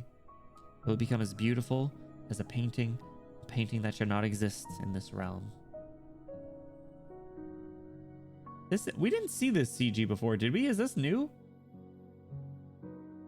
It looks familiar. I don't know if it was at the end of it is new, okay. Imagine, or it doesn't sound Irish though, but I don't know. I haven't heard like any Celtic or Gaelic words in a while. The Red Dragon, along with the people who have followed her all this way, step into the lair without the slightest hesitation, leaving that beautiful sight behind them. Is this really Moran acting like she can see? Girl, you don't even know what the hell, you don't even know where you are. It's messed up. Naseorsi. Naseorsi. The heart of Tara, the Red Dragon's lair. Which Red Dragon, you ask? Guess you really do enjoy piercing together the truth. You must be thinking, I think you don't know a damn thing, so I'm trying to mislead you. Well, since you're already so well informed, no need for me to beat around the bush. That slow transition to color. Ooh. Naseorsi, the heart of Tara, the Red Dragon's lair. We're finally here. Thank heavens, the whole trip from the Scathana fields have felt like a long one. One long dream. Long dream. Will my family really be safe here? This land is more than just idyllic pastures and fields. Tara's capital was never directly involved in Londinium's war, but there's been a never-ending spate of infiltrations and noble rebellions going on in the background around Naseorsi. Benny bullies old blind lady again. What the Firelight Bros were so back. Did I really do that before? It's crazy. That's so... I would say that's so unlike me, but no, that's pretty like me. Especially after the Red Dragon marched her troops towards Londinium, it wouldn't be incorrect to say a minor war took place there. Took place here. Sorry, Reed. I was just happy as can be. Didn't mean anything else by it. No, a homecoming should be a happy affair. Look at the slight smile on her face. Her hair looks a little different too. I don't know if it's like tucked behind her ear things more or what. Know any songs about the city or the dark woods, Moran? Only the one, and it doesn't really fit the mood. Oh, just sing it. I stepped into the dark woods one more and called the mists of horror. I trod upon the road, heading out to war. No pipes a singing, nor battle's drums a roar. Only the bells behind me, through dew and fog, their rings do soar. This whole way back, I've been trying to up with a new verse to add, but I've been lacking inspiration. You seem even more anxious than before, Reed. Was the tune really that much of a downer? No, it's nothing to do with the song. It's a good song. Wait, how'd you know she seemed anxious? She didn't even say anything. Lakshini does not finish her sentence. Behind her, the refugees step out of the forest, one after the other. Compared to the display of leaping colors they just emerged from, Nasersi seems stiff and dour. However, aside from Lakshini, nobody minds. All they know is that they have finally ended their long sojourn. They have reached journey's end. They have returned home. Oh, what was that purple underneath her? So what next? Someone will be coming to help us once they're here. Lakshini spots a figure slowly walking over from the city. It must be the man here to greet them, but the last time they met, he had wanted to kill her. She subconsciously puts her arm out to shield Moran at her side. Boo! Why are you here? I've come to welcome you. What? I'll be escorting you to Nasersi to meet with Her Highness Iblana. Don't worry, you'll never have to see me again, not unless absolutely necessary. Indeed, the issues we could resolve without a meeting, she and I I already resolved on the Gastro. Then please follow me. As for your entourage, due to security concerns, I will make other arrangements for them. No, they are Terrans too. They must enter with me, I promise them. While I would love to acquiesce, truth be told, the majority of our citizens are unaware that there is a second red dragon, namely you. I can guarantee that they will keep it a secret. This is where you and Her Highness disagree. Then do you mean to say that my sister will ensure they do? This is precisely why I must bring them into Nasersi. Hey, yo, what? Oh, what? What?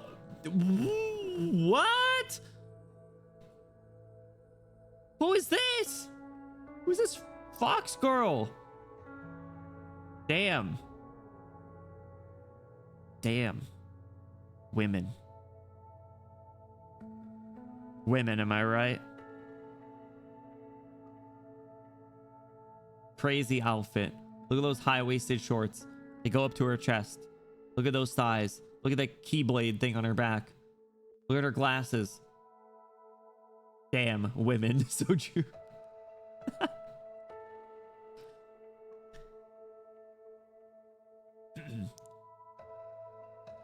Is she a Lupo? She got like headband and ears kind of look like horn. Is she a Lupo or fox? Lupo or Volpo? Doesn't matter. Hot is hot. I may have an idea that would satisfy both parties if you care to hear it. I brought you here, Wake Woman, not simply as an overseer for settling citizens, but also for your discretion in sensitive matters. I hope this idea of yours isn't merely wishful thinking. If so, know that even you will no longer be welcome in Nasersi. Of course. As you so eloquently put it, Nasersi is indeed unable to so readily open its gates to our errant countrymen. But I'm headed to the village of the Wakemen tomorrow to ask for some sacred instruments. Seeing how these people have nowhere else to go, I can have them stay at the village for now. Volpo? Makes sense.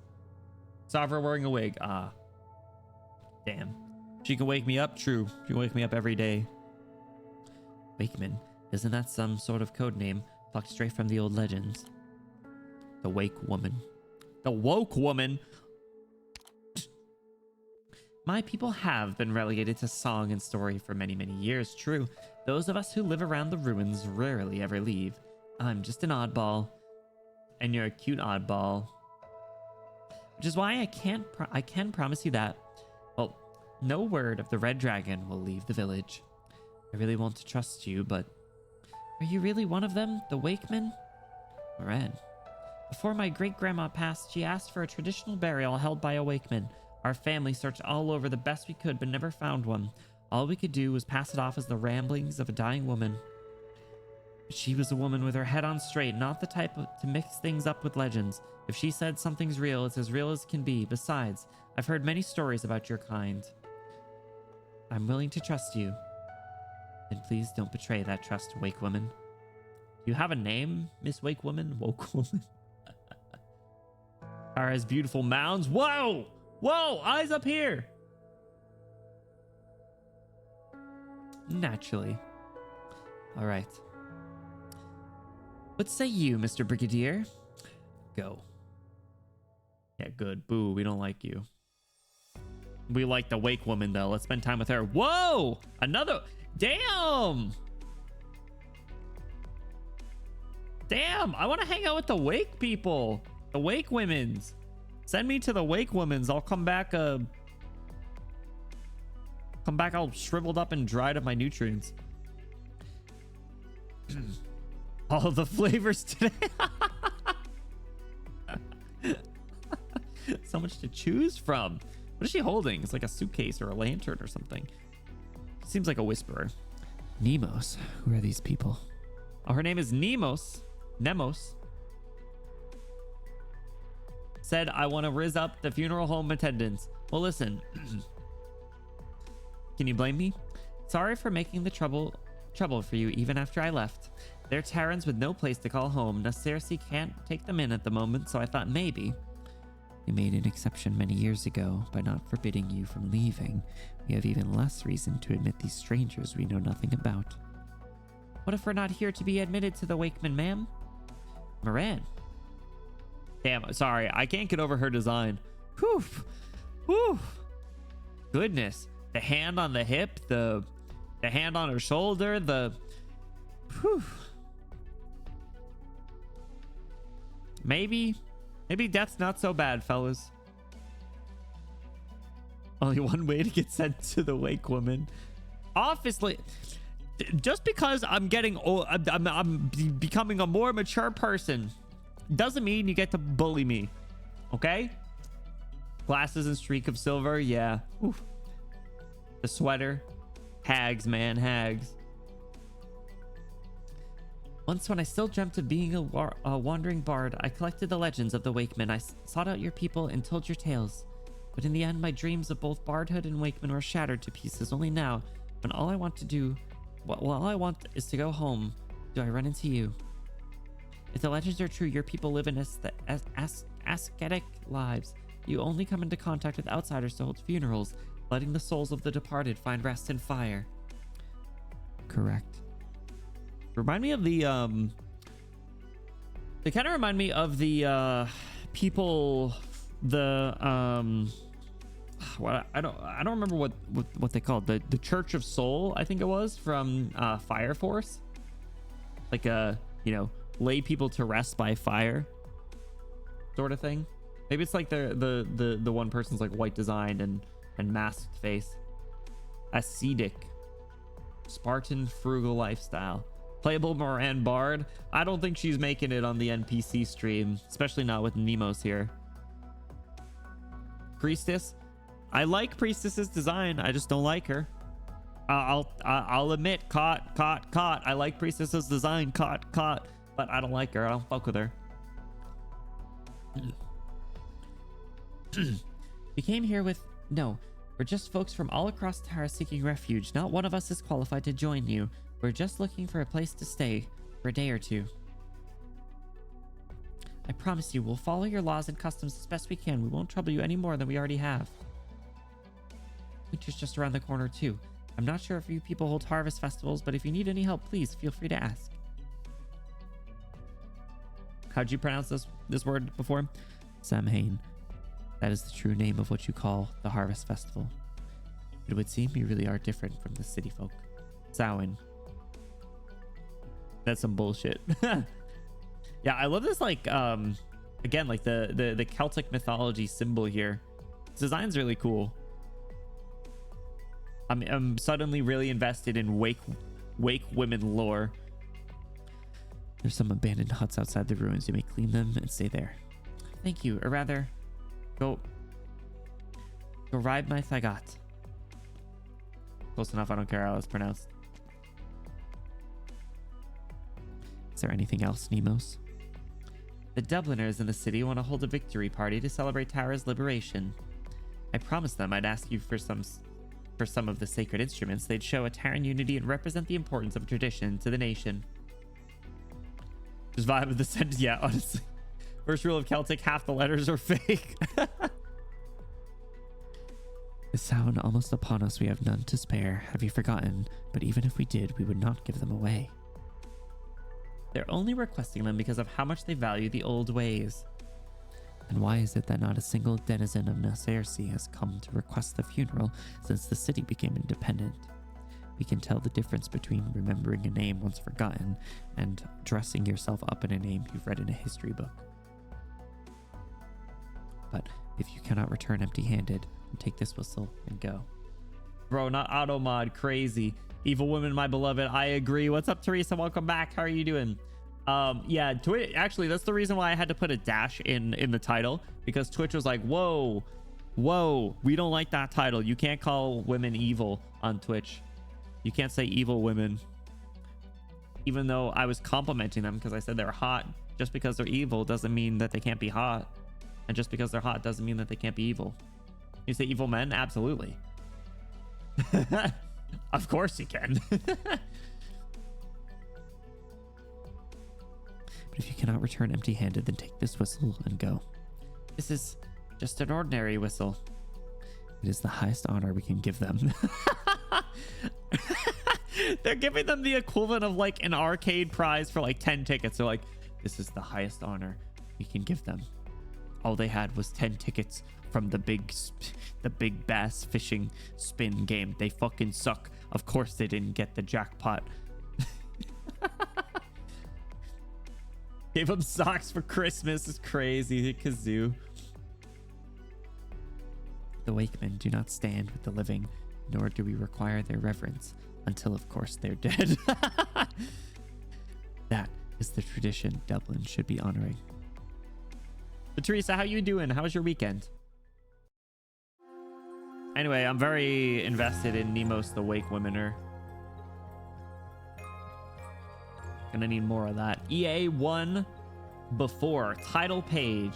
Why have you come self-exiled? I like the way that this is progressing so far, where it's like talking about this like story basically.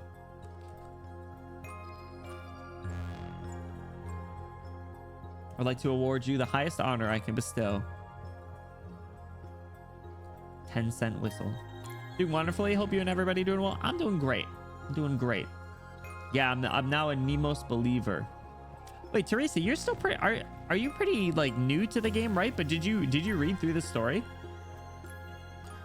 EA won before. Let's jump in.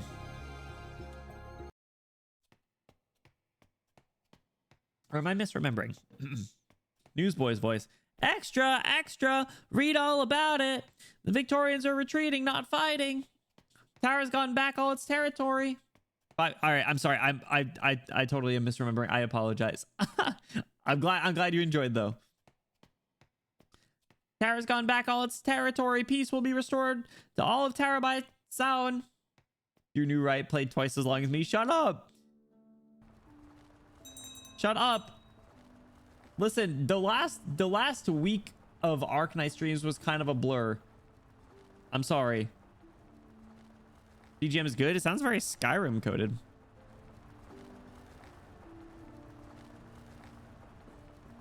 We're in Ireland. We are. Look at this. It's a nice background. Stop the cart. In order to escort you directly to meet Her Highness with no delays. Before I meet her, I need to see with my own eyes my sister city, post-war Tara. The survivors and civilians have their new lives finally begun. Assuming this is Reed again. If you insist. But the people are not yet prepared for 2 red dragons. Of course, I know that. Yeah, I like this back. Is this a brand new background? Yo, look at this, dude. This is a sick NPC design. Just take these. These knives, axes, and bowls are all made of iron. They'll make for good materials. I beg you, Cullen, take them, even if you have to melt them down and make some eyes for our statue. Autumn is almost over, and mornings in Nassersi are cold and damp. A pair of scarred, weathered hands rub against the cold and dry metal. goods, much like a soldier running their fingers over a medal of valor in wartime. The people yell out his name, hoping the broken tools in their hands will be accepted, smelted, and used by the hero to forge the statue. The hero. Yes, the hero. Every story needs a hero like that. Whoa! Holy shit, dude. They're like 5 for 5 with NPC designs already. Jesus Christ. Cullen. Dude, they're going crazy. Was a Girls Frontline player and saw Arknights concept trailer on Billy 6 years ago and went, oh dang, such cool designs. This game looks like it's made for me. I wish I could play this game. Welcome in. Do you play Girls Frontline 2 as well? Speaking of, I gotta do Gunsmoke.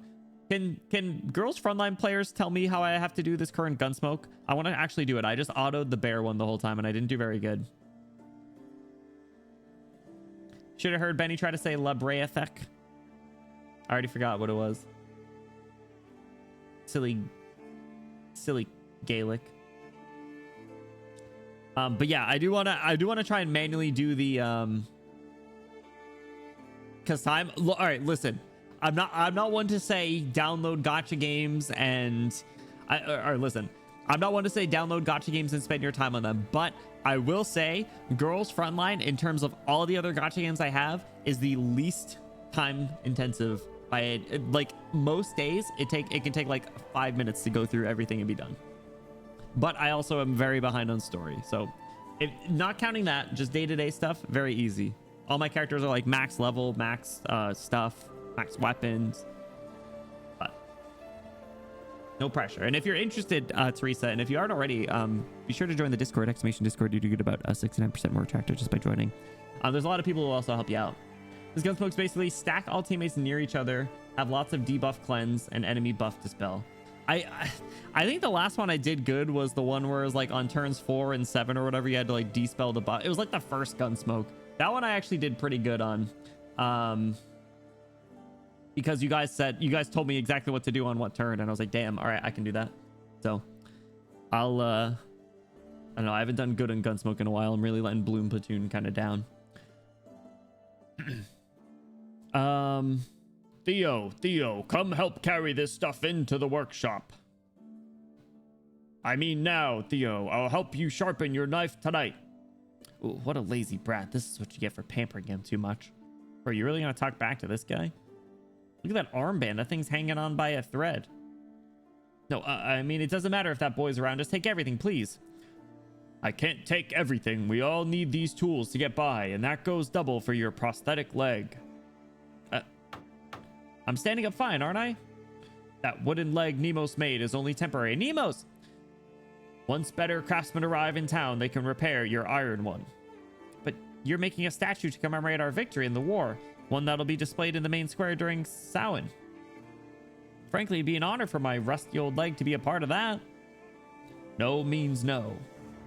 Damn. Damn!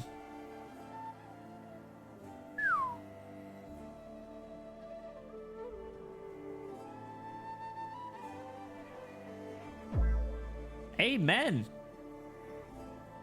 Cullen could absolutely crush a watermelon between his forearm and bicep. Bro could crush it with like 2 fingers. Absolutely nuts. Size of this man's hands needs to hammer. Bro, that news is crazy. The NPC designs in this event are all 10 out of 10. They're all incredible. Just take it already. It's all old stuff we'd have thrown out while cleaning anyway. No one's got any use for them. What's wrong with these bowls? They look perfectly fine to me. We can use clay ones instead. As for the axes, we'll just share the few we've got left. I love when the just the generic NPC sprites are all so good. Like what were some of the good ones? The Sancta ones were good. The ones from the Laterano arcs. There was some other ones too. Looks like young Cora from Jillingsturm. I think I see it. Such a Fields of Ard Skellig Witcher 3 world music. Man, I always wanted to play The Witcher and I never did. I gotta finish the show too. At least until all the ones that Henry Cavill was in. Did I read this? We can use clay ones instead. As for access, we'll just share the few that we've got left. The war just ended and the city's short on everything. If we don't help you, how will the statue ever be finished? Still, I can't accept to use prosthetics no matter what. You're a great man, my hero, but you can be so stubborn. It's a very inconspicuous read. That hood is doing a great job at hiding your horns. Lakshmi slowly walks into the crowd. For some reason, she feels as though there's something separating her from them. As if she's looking at them from the other side of a bonfire. Man, what? Do you have horns? Couldn't tell. Excuse me, what are you all doing? New face in town. Haven't seen many of those lately. Where are you from, Voover? Oh, they just assume Voover. Clark Kent as disguise. I returned to Terra from a place far, far away. See, Cullen, you better just if you just taken everything without a fuss, you wouldn't have embarrassed yourself in front of our countryman from afar. My answer is still no, not the prosthetic leg. The other stuff, fine. Why are people donating their pots, pans, and prosthetics? Because we all want to erect a statue in the square for Samhain. To celebrate Tara's rebirth. It's to celebrate Samhain. I've only ever come across the festival in Terran folklore. It's held after the autumn harvest before winter, yes? And it's meant to connect this shore to the next. You know your stuff, Voover. We used to just celebrate the harvest every year. It was Dubliners who told us about the festival's historical origins. So we sweep our houses, prepare feasts for our guests, and most importantly, light bonfires. On the day when life and death intertwine, we welcome all visitors to the banquet. There's so much to do. And since this is the first Samhain since Tara's rebirth, it should be even more grand. Good thing, too. Otherwise, Cullen would never accept our old pots, even if he had to tear down his own house instead. Speaking of, do you have any iron of your own you'd like to donate so the hero can add it to the statue? All I have on me is a bookmark. I think it's made of iron. Will that do? Giving a bookmark? That's going to help a little bit, I guess. Not going to sugarcoat it. I don't think there's a single other pair of stockings with those flower patterns on them in all of Terra. Yeah, she kind of stands out a little bit, but that's fine. Fire emblem cloak design. I see it. I see it. Yo, Loki, I kind of like this Cullen guy. He's kind of chill. He's like he's that like gentle giant type. Like, look at the size of his fucking arms, but he's like, nope. I need iron, but I ain't taking your prosthetic limbs. I'll tear down my house if I need to. You don't need to listen to her, Terran from afar. Haha. So what sort of statue are you making? A red dragon to celebrate Tara's rebirth. Armstrong. Yes, absolutely. A red dragon. I'm telling you, Cullen, if you don't take my prosthetic leg, I won't leave until you do. Then I suppose I'll have to pick you up and carry you back myself. You and your gigantic muscles. Why is he swooning over him? By the time Samhain's over, actually, I don't blame him. And the statue has been erected. We'll all be living the good life. We'll be able to make as many prosthetics as we want. Just imagine a massive dragon statue standing tall in the night. Even through winter, its flames will remain lit, just like in the legends. Why it'd be even enough to drive off the man-eating mist. And we wouldn't have to obey the blasted curfew anymore. The curfew is an order approved by the Red Dragon to put in place to ensure our safety. I know that. Of course I know that. As they speak more and more, people begin to gather around them until the alley's completely blocked. They each carry all manner of things to be melted down for the statue. Cullen patiently receives each new visitor as the object at his feet begin to pile up. He's quite a large man, but even he can't carry all of them at once. Allow me to help you, Cullen. Oh, no need for that. My apprentice, Theo. Do you really count on Theo, though? We have no idea where that rascal ran off to. He talks a good game, but slacks off when no one's watching. Typical Victorian. And how old was he when his parents died? Does he even remember Victoria? Dude, Cullen's dope. I love him. He's great. So what's your name, friend? Reed. Have you found a place to stay yet? You're welcome to stay at my place for the night. You wouldn't want to be wandering the streets during curfew, that's for sure. Damn, I was gonna say she's not that nice because of what she just said about Victorians, but then she just offered a stranger to stay in her house, so I guess that's kind of nice. State-mandated racism, yep. I guess she's kind of nice. She's like partially nice, not as nice as Cullen though. I think I do, but a curfew? You mean the city has a lights out bell? Not quite. Victoria used lights out bells to suppress the Terrans. Nacerce's curfew is to safeguard us. The black mist lingers in the dark woods, shielding all of Nacerce from outsiders, but at times it also drifts into the city streets. The curfew is meant to prevent anyone from encountering the mist. It permits no trespass. Anyone who enters without permission will never return. You mean the mist really eats people? Listen to yourself. You come all this way, and this is what you ask about? Look, things will be better soon. Just you wait. Now, come with me. I'll show you around Nacerce. What about the man building the statue? Cullen, was it? What is he going to do? I know a bit of arts. Perhaps I could help him. Don't worry about him. He's a genuine hero. He once dispatched an entire Victorian scout team in the dark woods. Unfortunately, he was a bit of a softie at the last moment. He's only willing to put up with Theo's nonsense. All by himself, really.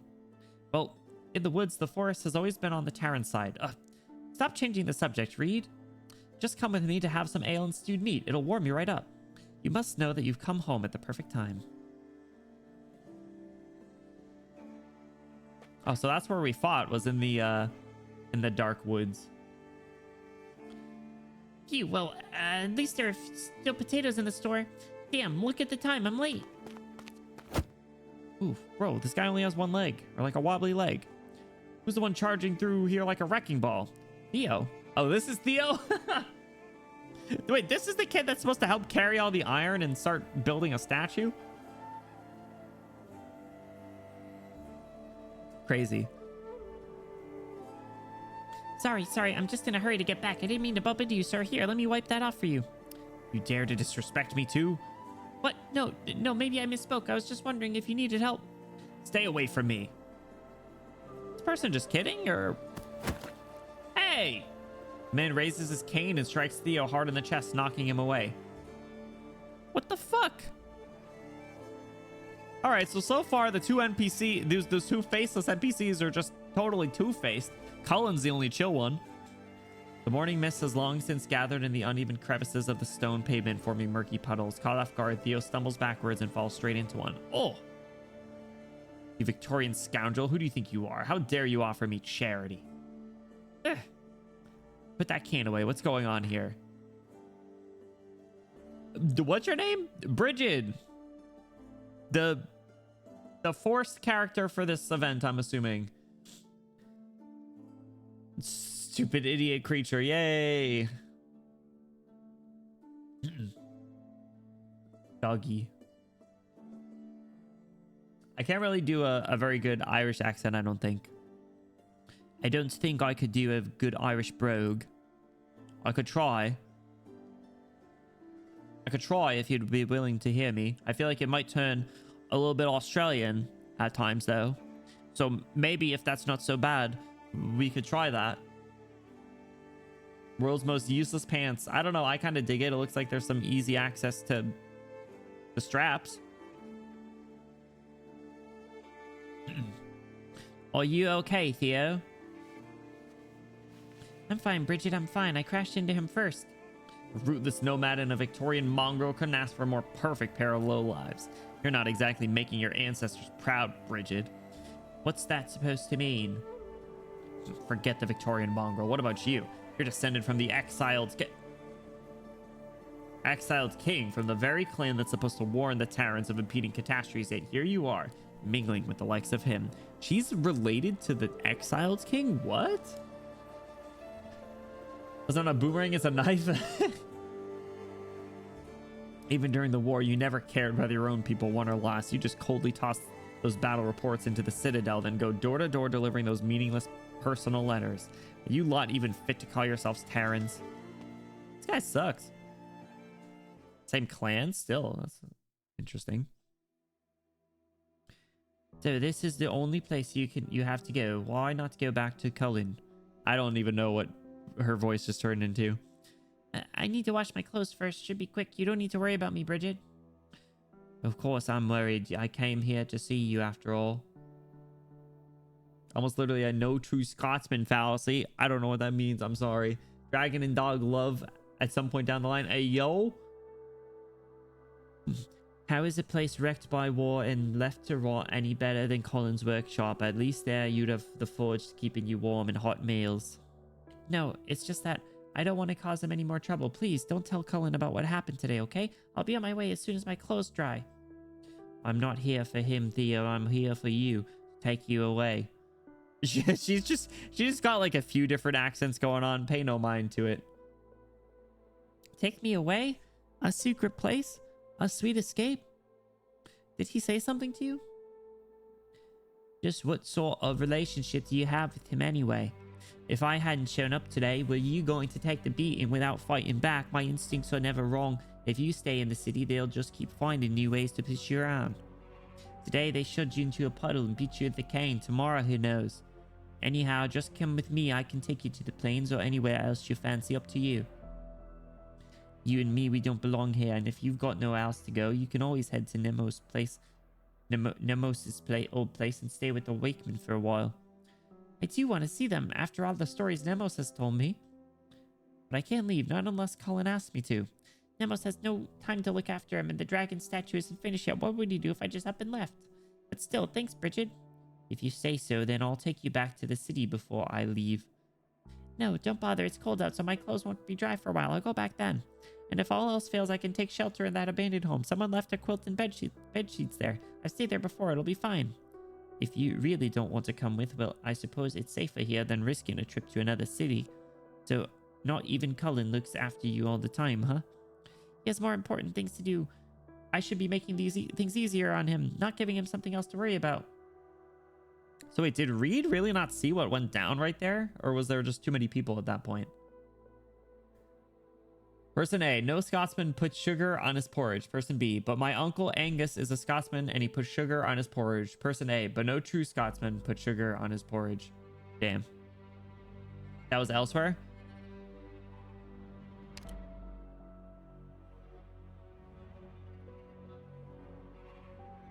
But it was still the that anxious it was the guy with one leg. Still. Anyway, yeah, the disrespect, I get it now. I feel like I actually have heard of that now that you said it out. Accent gotcha. Well, goodbye then. Take care of yourself, you hear? Ooh. These backgrounds are so cool. We're here. Like I said, you've come at a perfect time. Today we have fresh ale, stew, and oatmeal. If only we had a bonfire. Shouldn't you save that for Samhain? According to the old customs, we can actually light it a few days before Samhain. Then again, the war just ended, so we don't really have much in the way of firewood. We can't start chopping down trees either because of the curfew. At any rate, it still lights out. The sun could be our bonfire today. But that's enough chit-chat. Take a seat. I'll have them make room for you.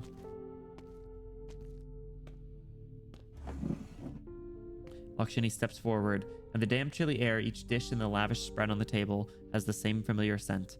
Warm, rustic, and simple, yet not what it seems. She looks around, concealing her surprise, only to find that no one else finds any of this unusual. Is this stewed meat? Yeah, this here is the meat. These are the grilled fins, and your cup is full of ale. Oh, right. We also have oatmeal. I'll grab you a bowl. But I had some oatmeal this morning. All the dishes appear to be made of the same thing. They're all made of potatoes, right? Ireland moment. Their statues is bowls. Their bonfire is the sun. Their feast is potatoes. As the friendly resident goes to fetch a bowl of oatmeal, Lakshmi stands up and walks towards the cart and birded beast that has been waiting for her the whole time.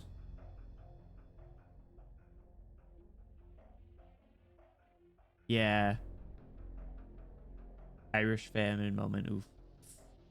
Gonna say all Irish streets look the same. Well, when they don't change the background.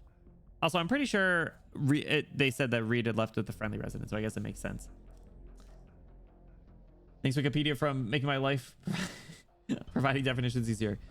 No true Scotsman or appeal to purity is an informal fallacy in which one modifies a prior claim in response to a counterexample by asserting the counterexample is excluded by definition. Rather than admitting error or providing evidence to disprove the counterexample, the original claim is changed by using a non-substantive modifier such as true, pure, genuine, authentic, real, or other similar terms. I feel like that's used in religion so often, but yeah, you definitely you can apply that to a lot of things, a lot of debates and things. Comes up in politics a lot too.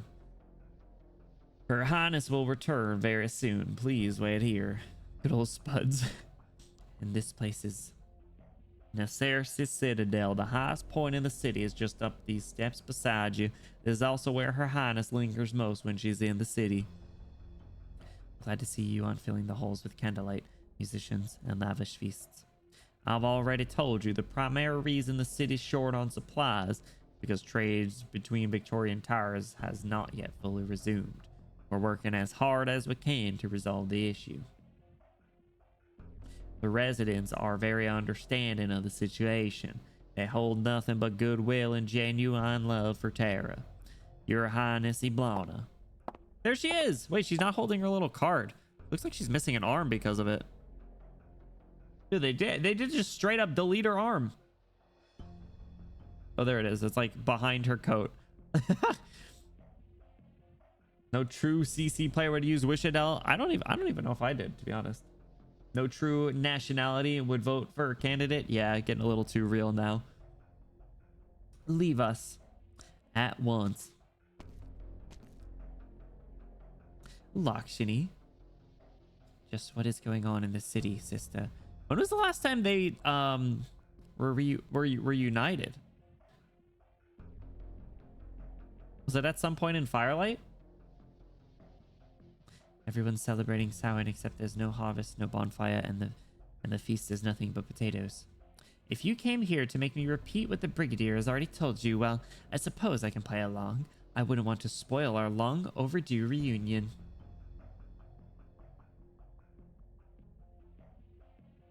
Oh, they didn't meet in Firelight. Okay, so it was chapter 9. Damn. When Reed got freaking skewered by Originium and basically died. I'm more worried about your spear. Where is it now? My spear. If you're talking about the spear you gave me is being stored in a warehouse on Rhodes Island, I no longer need it. I am in my altar form now. I'm an incantation man, can't you see? I have a staff. How can someone with no weapon claim any sort of power or forget power? Even survival would be a struggle. I said the spear you gave me. Oof. Realizing the distance now. Also, you won't kill me, at least not yet. As a puppet that has only just regained its soul, you wouldn't want to break me before you've had a chance to play with your new toy. Man, do you guys remember that amidst the double read theory, I did mention that the, you know, quote unquote leader was like a puppet leader, which actually ended up being like somewhat true to a degree. Yeah, Teresa, I don't I consider anything that hasn't been announced on global as a spoiler. So yes, I did pull for Iblana, which is great. She took a little longer than I anticipated, but it is what it is. Reed was unconscious, so they didn't really meet in chapter 9. Damn. All right, so it has been a while. I guess it is fairly cordial, all things considered. But your words are quite hurtful. Anyone can be made a puppet, Lakshmi. Anyone except you. You are my dance partner, yet you'd rather stand in my shadow than join me on the floor. Dance partner, isn't that what the cover art is? Isn't it the two of them dancing? Sad sprite. Man, when you make the crazy one frown, that's never a good sign. Until about a year ago, you finally got bored of me, didn't you? I don't recall what you're referring to. The slight hesitation. As for power, I'm not here for power. That power rightly belongs to you. Oh? You've been setting fires across all of Terra. Those fires have melted the chains that once bound the Terrans. That much is true. Then why have you returned? To bear witness. If you are truly willing to use your power to give the Terrans a new beginning, then I will do everything I can to support you. Say, for example, that you're too busy to deal with the supply shortages in the city right now. If so, I would be willing to help with that. Man, Reed's such a good person. The fact that she's getting along with her evil sister. She hurt me too, but it hurts so good, doesn't it? Because now we have her. Now we have the crazy purple lady. Imagine their tails flapping around as they talk, flapping around like dogs. Reed is a catastrophically good person. I mean, at this point, absolutely. Especially like after everything that she's been through, it does make sense. Whether I step forward as a second red dragon or hide my identity as before, it makes no difference to me. As noble as ever, my dear sister. Man, but I'm really itching to know like how Tallulah plays in with this, man. Gets impaled through the chest by Origini and wakes up. Why did you save me, man? First meeting since young Iblana killed Earl of Warwick. It was that flashback one. That flashback CG. But I can't say whether you would truly be satisfied with that. The sister I knew wasn't someone who sought power simply to live a life of indulgence. She wanted more than that. But so far, every step you've taken has been paved with bones and blood. Look at her face. A concerned face. I can only pray that's because you've had no other choice. I sincerely hope I will never have the reason to collect my spear and come searching for you. Not bad. Not bad at all. It seems your life of wandering has taught you far more than you ever learned while acting as my shadow. Let's not beat around the bush. I've made my intentions clear, and you've invited me back. So what is it you want from me? You'll find out soon enough. Until you do, though, why not come with me? I'll show you around the Red Dragon's lair. Imagine their tails flicking around like their gameplay sprites do, like a cat flicking hard when they get angry. That would be so funny. This looks like King's Landing. This literally looks like straight out of Game of Thrones. Look how many houses there are. And all the red rooftops too. Legend has it that the architect deliberately shaped the plate with uneven elevations to mirror the old Terran capital. Legend has it that Terra's stonemasons showcase their finest craftsmanship in every building they made, save for one. They refused to add even a single ornament to the citadel, knowing it would be inhabited by a puppet king.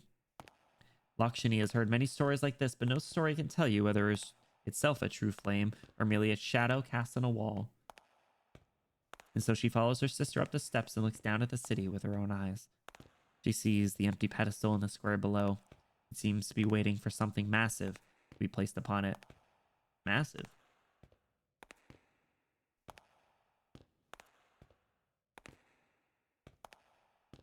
OG Reed shakes her tail a lot. I'll have to pay attention. The red stucco roofs, yeah. Ever paid attention to the sprite anime? Yeah, I haven't either. I haven't either. Everyone always mentions stuff about like sprite animations and things, but I feel like I get way too distracted just trying to actually just beat the stage in general that I can observe the sprites. I'm in fight or flight mode in game, man. Play them facing up and it becomes really obvious. I'll have to take a look. Does it happen with their skins too? She sees the winding, undulating cobblestone roads stretching from the square and the humble stone houses. So simple, they inspire a sense of affection. But after she focuses her gaze and takes a harder look, she finally sees the thing she had sensed before, the thing that had separated her from the other residents. It is something that definitely does not belong in the city. Flames. Flames. At a closer look, there are tiny sparks of fire scattered across the city. All the residents, whether talking, rushing to and fro, yelling, or resting, are surrounded by flickering flames. Purple flames. Ooh! This is beautiful. What did you do to these people? You've made them into walking corpses, haven't you? Damn! This looks so good. Oh my god.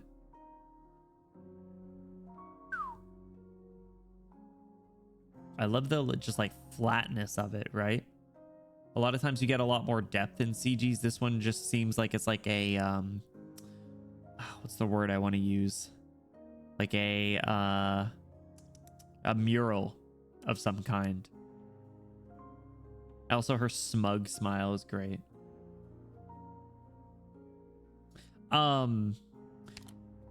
This is reminding me of that story and the conversation with the elder dude, or the exiled king rather. Theater? Theater's a good way to put it too. Colors of the CGs on this, yeah. I just love like purple. There was a lot of times in earlier stories that we were reading, Teresa, that I commented specifically on the color purple in this game, where it doesn't show up super commonly, which I think is good and fairly deliberate, because purple is a very important color. It signifies a lot of like royalty and high status. So the fact that like it's so prominent in Iblana is really interesting. It does with the witch skin. At least I don't perceive the other skin. Why don't you like the summer skin? It's good. Worried over survival, yeah. To appreciate art, almost like a true Terra inhabitant. You just got back from town. You met them yourself. You should know better than I do. The flames will spread. Your flames of death should not be spread to the living. It is an unfortunate reality, but wherever a man resides, so too does death. Whether on the battlefields or in a bustling city, the flames merely hasten the inevitable. But I must admit, it doesn't sit right with me either. The dead wander the wilderness, driven by the desires they held in life, while those tainted by the flames of death can never truly start anew. Life and death cannot remain entangled like this, each defiling the other. But haven't you been there, Chief Defiler? No, death should be mine to command. I cannot have it expanding beyond the boundaries I set. Well then, my dear sister, what would you like Tara to become? I want your opinion. Should the living endure the dead rest in peace, or should all of Tara become a kingdom of death? Why ask a question you already know the answer to? Are their tails facing each other? Yeah, hers is just on the other side of her, but their tails are like kind of facing each other. Summer skins are downgrades most of the time. I don't know. I like I will say I do like the colors on the Reed summer skin with like the blue attack animations and things. That one's pretty good. But I bought the witch one like right away. The witch one's so good. Like the witch one is banging. Honestly, I would still be using it. Actually, I should mix it up more. I should alternate more. And it is clear what you must do. Kill me, Lakshmi.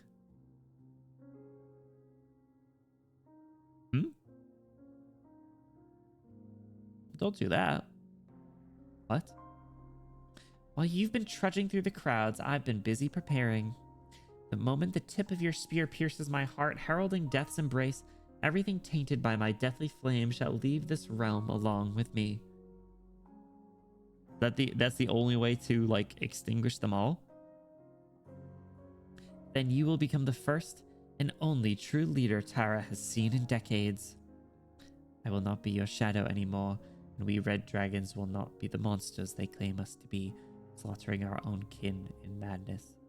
Sometimes, often even, kinslaying can be a virtuous act. What about those touched by your fire? Can they really start their lives anew as you promised?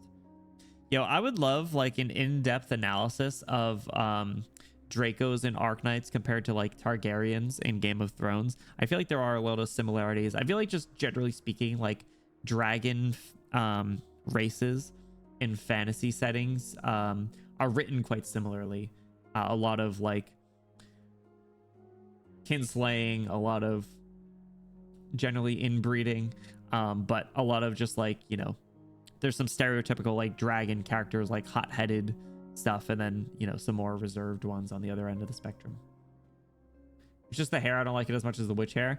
I don't even know off the top of my head. I'll have to look. What's the significance of the light bulb above Reed being the only one lit up? Ooh, that was interesting. I did notice that. Maybe they hid Reed's tail tip because the orange would mess up the color of this. Honestly, probably. Power hungry, yeah. What about those touched by your fire? Can they really start their lives anew as you promised? I have promised nothing about life, Lakshmi, not even for those untouched by my flames. As for the city folk, they've already begun entangled by the violent flames. They will gradually become walking corpses and eventually leave here with me. This much is certain. They are living, breathing people. They fought under your command and won your war for you. They have the right to start anew. An unfortunate fate, to be sure, but their fate nonetheless. No, Iblana, it shall not be their fate.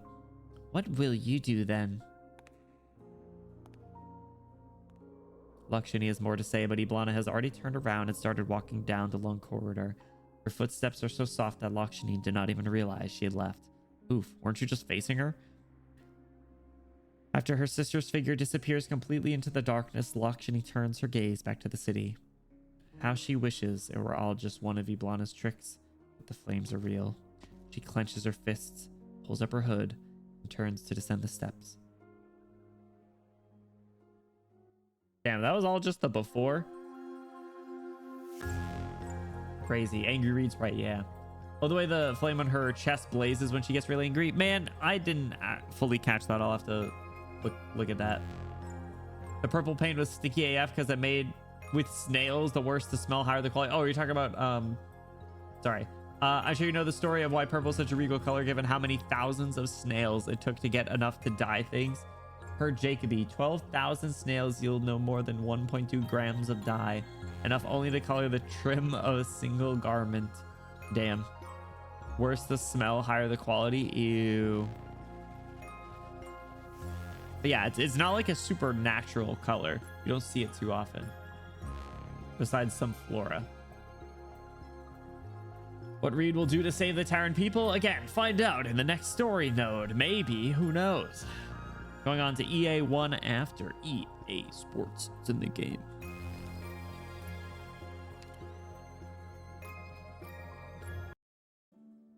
Is this another like hourglass size event where the starts are a lot longer, the middle's kind of shorter, and then the end is bigger? Is it like pretty consistently this? Sorry. Oh, she noticed the woman she ditched looking around for her. Or maybe not. Mem, hold on, please. Oh, Reed, it's you. You left so suddenly. She was. I was worried our hospitality had been lacking in some way. No, I truly appreciated your hospitality. I had suddenly remembered some business I had to take care of. I still have a few questions though. Would you mind answering them for me? Ask away. Do you realize that you're engulfed in flames? Flames? Oh, you mean my blessing? Wow. You can see other people's blessings? I didn't notice until someone pointed it out to me. Wait, you're saying you know about the flames but can't see them? How can that be? They're shocked. The friendly resident puts her hand on her waist. The ancient Terrans carried a small flames at their waist, stabilized through Originium arts to dispel the dark mist in the marsh. After Victoria seized control of Tara, this custom, along with all similar practices, was strictly banned. The times have changed. No longer bound by Victoria's rules, the Terrans, or at least the people of Nesersi, have chosen to wear small Originium lamps at their waists. I'm sure you know fuel is scarce, and with the curfew in place, we can't afford to keep the lamps on, nor do we need to. But if we carry these small lamps... Ooh. Pretty. Need some air. Read your message while I'm catching a breath here.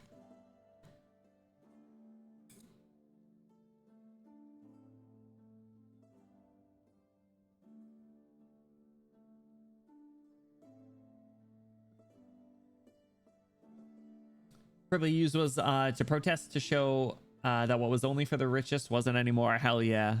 W. Perkin. Hourglass, but more balanced. Like there's no outstandingly long ones. Everything from like EA2 to 8 are relatively similar in length. Just EA1 and ST3 are longer. That makes sense. Okay, cool.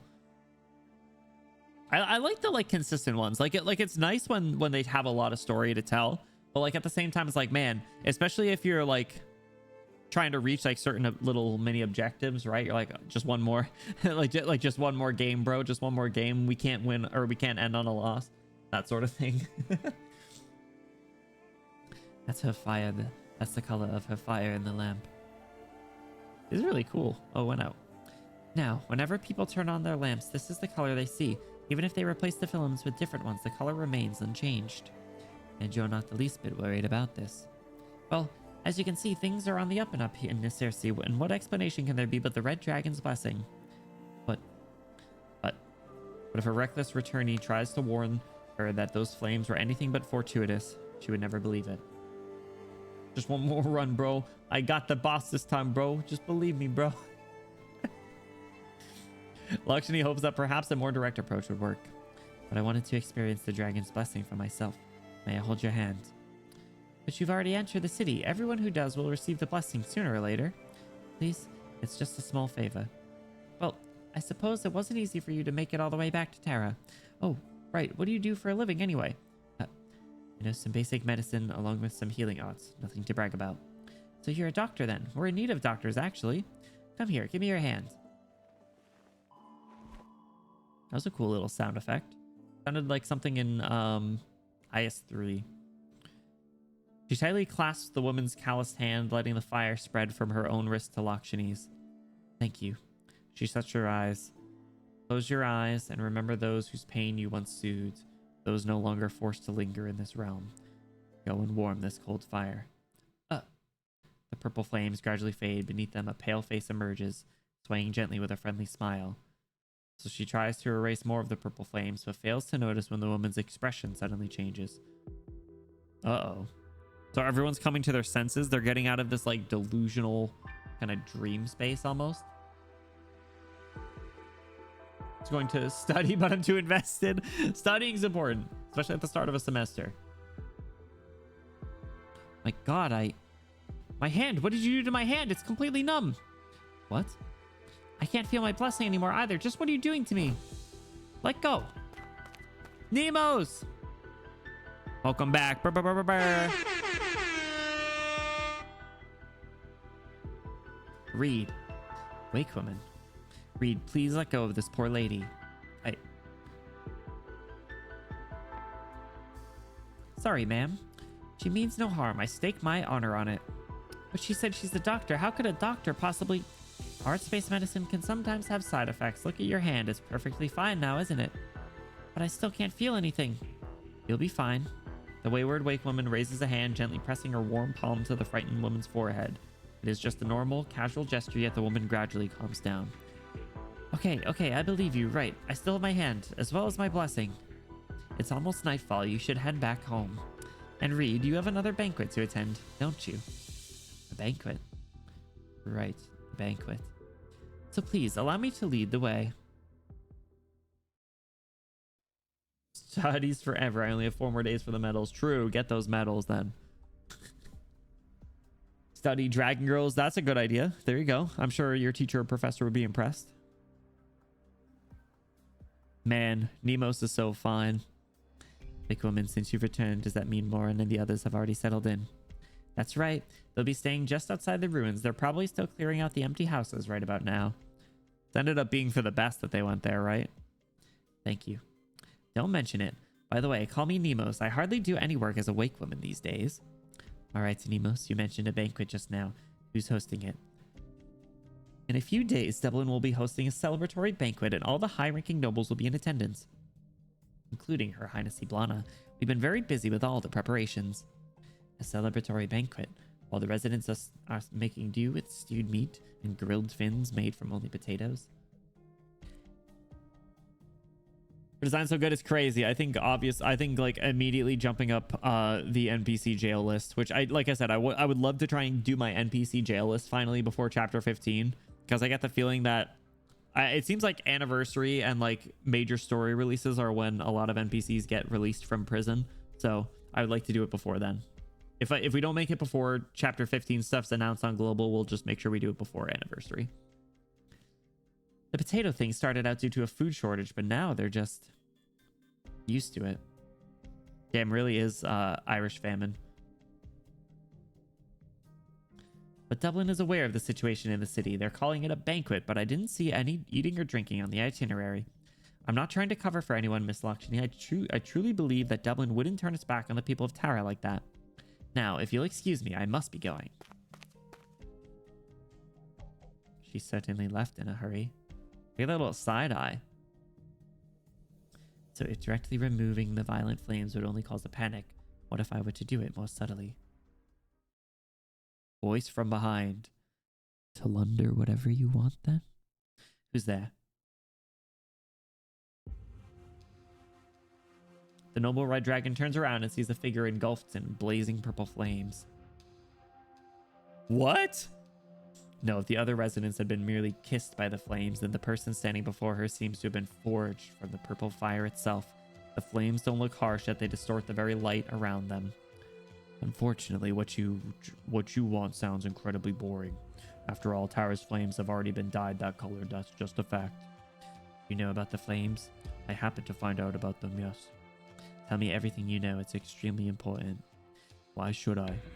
I need to stop people from being engulfed by the purple flames. You can replace them with your own flames. As long as the people of the city are safe, the color doesn't matter. What grandiose nonsense. It's almost nostalgic. Your excuse is so clumsy that it's laughable, Red Dragon. What is your relationship to my sister, sir?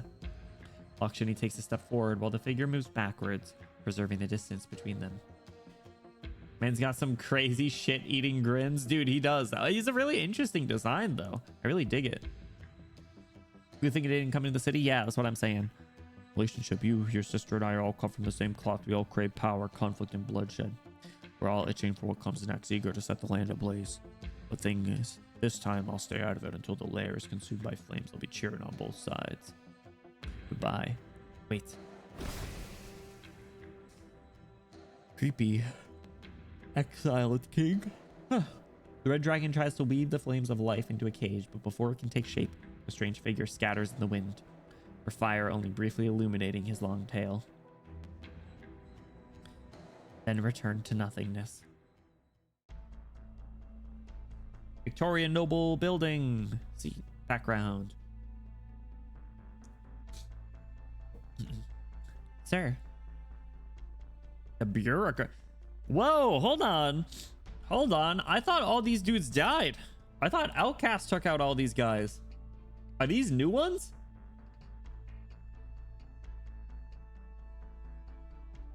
It's you. What's wrong? Why have you come to see me now?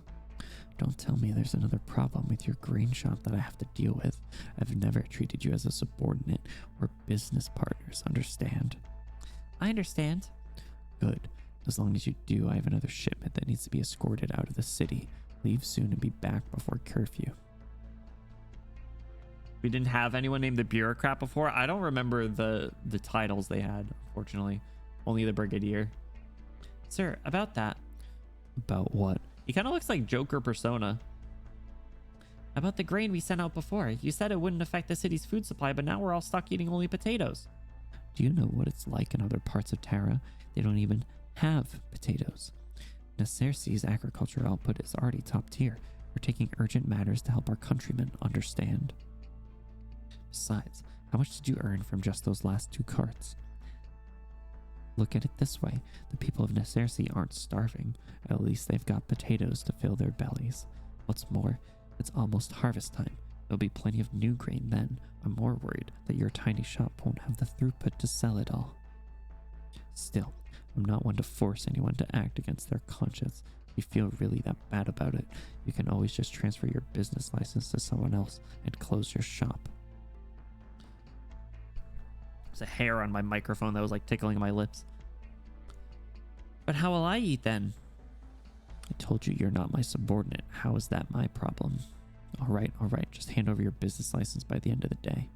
No, don't. Okay, I'll do it. I don't know why. Her neck looks like it's super long for some reason. Freaking giraffe neck. Bro looks more like a giraffe than freaking mechanist. Why are you still standing there? I have something else to discuss. My friend told me that lately, the dark mist in the forest... Dark mist? If I needed you to remind me about that, I might as well quit right now. There will be someone waiting for you once you're past the gates, just like always. Anything else is none of your concern. Now go. Can't tell these guys apart. Honestly, same. None of them were nice, though. Sir. What is it? Did the brigadier send something when he was on patrol this morning? No, sir. He didn't come around this morning. The leader sent him on another assignment. You? Then what's got you in such a panic? It's officially harvest season for the agricultural plate to the south. Isn't that a good thing? Yeah, but All the skilled agricultural workers have left the city. Just follow the handbook to exactly as it says. Got it? Yes, sir. By the way, what's the estimated yield for the entire plate? Report it to me and I'll consolidate the numbers later. We're not exactly familiar with this sort of work either. You're useless. Can't you at least tell when the crops are ready for harvest? They're definitely ripe, or we wouldn't have harvested them in the first place. Then isn't it just business as usual? Report a normal yield based on previous years. Now get going. You guys suck. Hey, Bridget. Already forgot how I did the voice. Hello, I'm Bridget the Nomad. I don't know if that was it. Literally VA gotcha now. Jittery guard. What do you want? I've delivered all my letters to Nercerssi, and I'd like to go to the highest point in the city and let the wind carry my message to my brothers and sisters. Then I'll be on my way. Now I remember it's you. You've been here so many times and we've never let you up there even once. Haven't you learned your lesson yet? Even the Victorians let me up onto the roof of the Citadel when they were in charge. Do I look like a Victorian to you? No, you're a Terran. Then you should know that since we're all Terrans, there's no need to indulge those outdated customs of yours anymore. Well, then, no matter what nonsense, it's all superstition. Now get moving. If you don't, I might just have you arrested. Heroes and their love for wandering. Such explorers. Fine, I'm going. No need to make a fuss. Going into the woods? Well, I've done exactly nothing I set out to do other than delivering my letters. Oh well, at least I'm out of the city before curfew. Now to just pass through the dark woods and I'll be back on the open plains. I just hope the mist will let me through. But it's never stopped the nomads before, so why am I worrying about it? The nomad kicks a pile of fallen leaves by the roadside. The rustling sounds echoes through the vast, empty forest ahead. To her surprise, the sound doesn't fade away. It echoes back in a repeating loop. Bridget suddenly crouches down, trying to cover the scattered leaves before her where the sound is coming from. Sorry, shouldn't have kicked you. The sound continues. Ooh. It doesn't stop. Instead, it grows louder and louder, echoing until it becomes an unbearable, deafening cacophony. Creepy. At the same time, the dark mist creeps up from her feet, covering her eyes and ears. Better get out of there, Bridget. Oh, you're good. Until she realizes she's back at the forest entrance. Oh my god, it's literally the Lost Woods in The Legend of Zelda. That's so funny. This is the 5th time. Not going to let me leave, really, forcing me back into the city, is that it? Well, I'm not going back. I'll set up a tent outside the forest if I have to. I'll get my chance to leave sooner or later.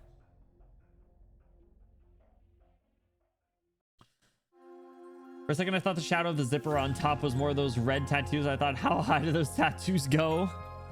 Crazy questions to be asking. EA2, but only farewell. You brim with sincerity, yet ask for nothing more. Jump into EA2 before. I think I'll probably plan to do all of EA2 today, and then see where we're at time-wise. Maybe call it then. But we might cruise through this. You never know. We'll see. We have 2 more full days of it anyway. So, yo, that guy on the left was sick. Gray hair, dude. What is up with it? They went crazy on these NPC sprites. Wow, there are so many people here. Sorry, please make way. Been to Millington Street already. It was picked clean ages ago. The shops are still open, but the shelves are all empty. Even the shopping bags are gone. Crammon said they had stuff left here, so I ran 5 blocks only to find not even a single foul beast feather left. Might as well go back, grab my crossbow, sneak past the guards to hunt in the dark woods. At least I might get some real meat before I starve. What? You've really gone crazy from hunger now. Going into the forest is a death wish. And you're not crazy. Stop talking like you know anything. Who are you to say I don't know anything? The grain store on Lagran Street. Emma's place, you know about it? I haven't had a chance to check it out yet. What of it? I went there and had a look. There's no grain left, but from what Emma says, it's all because of those bloody Victorians. Victorian bastards have been blockading us since forever. This isn't new, so why act like it's a big shock? Because their spies have already infiltrated Nacersi. Come again? When Emma went to visit the AG plate, she saw the charred remains with her own eyes. Dublin's still investigating. Bloody hell, we should have struck back the minute Tara gained independence. You're right about one thing, though. You should go get your crossbow. Not to hunt, but to root out the traitors. Of course, if I caught them, I wouldn't let them off that easy. A quick death is too good for them. What kind of freaking witch trials are they about to start doing here? I guess the stores have been cut off from the supply of grain. I boiled a few potatoes for Cullen, but is it enough? There are too many people here. I'll take another route. Lots of them are armed, too. Are they planning to hunt down Victorian spies? But there's no grain left in the city. What does that have to do with the Victorians? But I'll be fine. I'm Mr. Cullen's apprentice. Everyone knows that. Don't be afraid, Theo. No one will hurt you. Theo crouches down and squeezes through the crowd, making his way to the opposite corner of the street. He nimbly slips through a dark, narrow passage and emerges on the other side of a brick wall. The noise of the crowd gradually fades from his ears. See? No one gave me any trouble. Mr. Cullen must still be busy with the dragon sculpture. By the time he notices what's going on around him, all the stores will be empty. I need to help him. I wonder how similar this story is to like any sort of Irish like independence history. I'll admit I don't really know too much about it. Take these and give them to the neighbors. Tell them not to worry. Very similar. I figured. What about you or Nemos? Will she have anything to eat? Instead of giving us... Jeez, I keep double clicking. Instead of giving us grain, it'd be more useful to help everyone catch the spies. Otherwise, we'll never get to the root of the problem. I'll go. Please let everyone know. But for now, just take them. Nemo stands with the leader, so it's only natural to endure a little hardship for everyone's sake. All right then, thank you. Hey, Cullen. You must have more where that came from, right? Besides, how'd you know we'd be running out of grain? Did Nemos tip you off in advance, or what are you saying, Rory? Excuse me. If you don't want any, fine.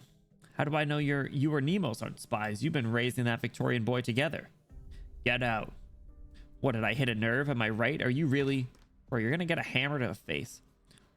Cullen, I heard you've been distributing grain. Impeccable timing, so where is it? Everything that's left is right here. Don't change the subject. You still haven't answered me. I've said everything I had to say. If you feel these potatoes will dirty your hands, then give them to someone else.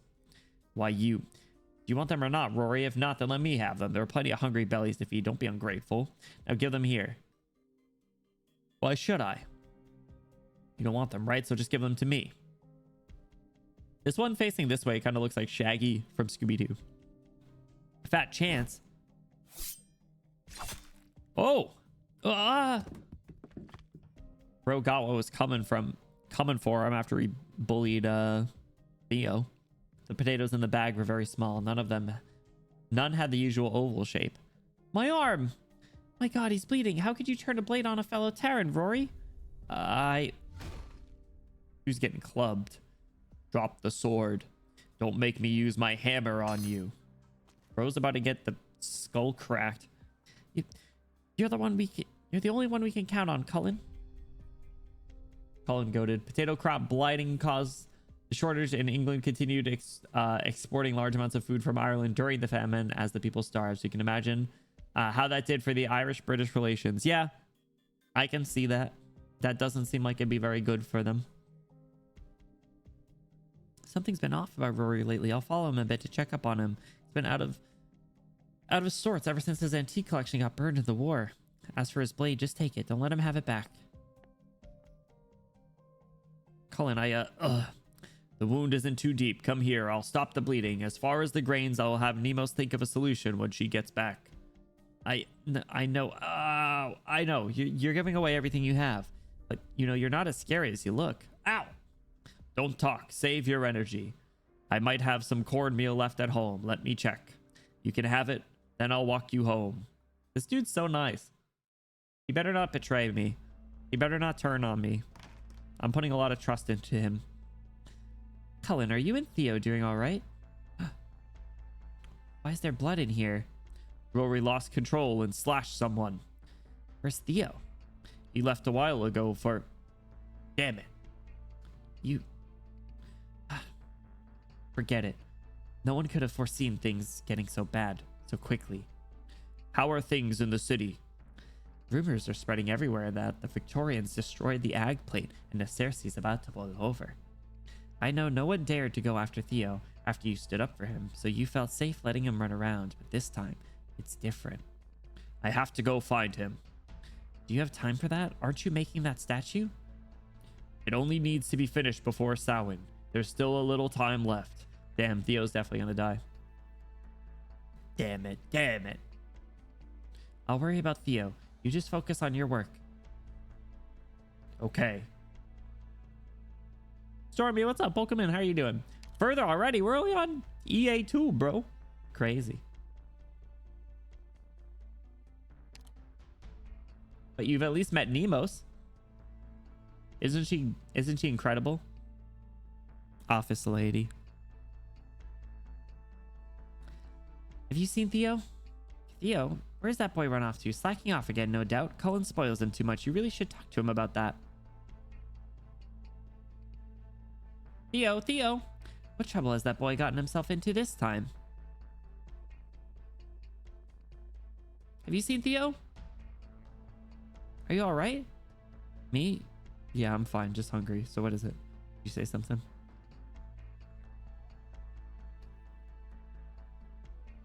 Yeah, the woke woman. 100 meters into the marathon, 5 minutes in and flabbergasted. He's been passed. Damn, that's crazy. Yeah, I only called her an office lady because I got called out for it. Is this the droid you've been looking for? I got the vibes of when Gary ran away and SpongeBob's running around asking for him. That was a sad episode. There was like a whole event on Nickelodeon. I remember they gassed it up for like weeks. Just the person I was looking for. Has that boy Theo been up to anything suspicious lately? No, just keeping himself busy as usual. Well, he better. Theo? What are you doing here, wake woman? Wait, you're a... Oh, the singer. What brings you here? Oh, God. Dude, how many of these... You all look so fucking dumb. You serve zero purpose. If Outcast was still alive, your asses would all be dead. Again.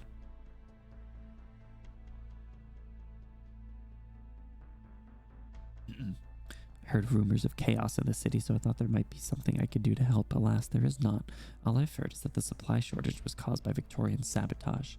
I've only ever run into the Victorian army by accident, and you and Cullen were the ones to save me at that time. Also, the information you provided us on the Wakeman has been truly fascinating. Sorry, sir, but I really don't have the time to be reminiscing, but I could use your assistance. Cullen's apprentice Theo has gone missing. Can you help me look for him?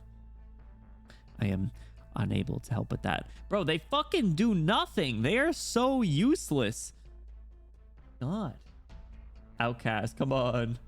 Outcast, just wait for us to get your res. I have the well of radiance, bro. Outcast, we'll reboot you. I picked up your card. The city folk are angry enough at the Victorians to flay one alive. Why bother running around looking for a Victorian child? Forget it then. I'll go look myself. Man, you really made her upset. Piece of shit. Don't worry. Don't worry, Nemos. I'll take good care of you. Just come home, sweetie. Remember that the celebration will start in just over an hour. Don't you need to deliver the sacred instruments symbolizing the Wakeman's blessing to the venue? Yeah. Look at her shocked face. Her pupils are all... Canon Victorian child. Yeah, I was about to say something about that. Sorry, I must really be going now. Useless. What do I do now? Nemos, is that you? I finally found you. What happened in the city? All right, damn, we're kind of cruising. These are... Man, I'm so conditioned to Lone Trail now. I figured we'd be going for like 30 more minutes for just that one. All right. Look how she's holding that book. Tell me she's not holding like an office lady with a clipboard. She is. I told you. I'm agreeing with you. Can't hide the tail or the horns, bro. Everyone's just stupid. All right, on to EA2 after. Nice self-res warlock. Unfortunately, final round shotgun. Damn.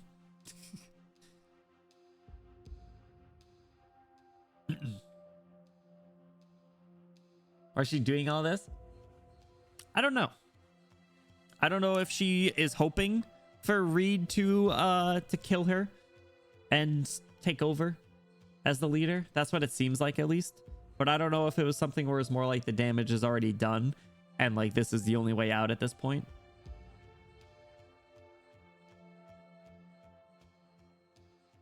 Out of her control for...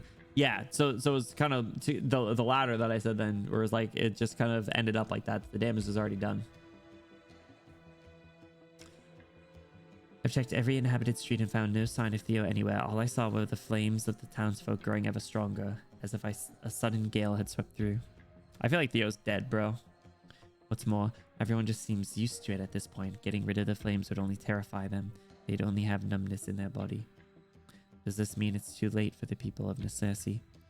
No, I can't think that way. My first priority is to find Theo. I should go find that nomad named Bridget, the one Nemos mentioned. But would anyone really be willing to pitch a tent outside the city just because they can't get into the dark woods? Yes, that's exactly what Bridget is doing. Walk out along the right side of the guard outpost and wade through the creek.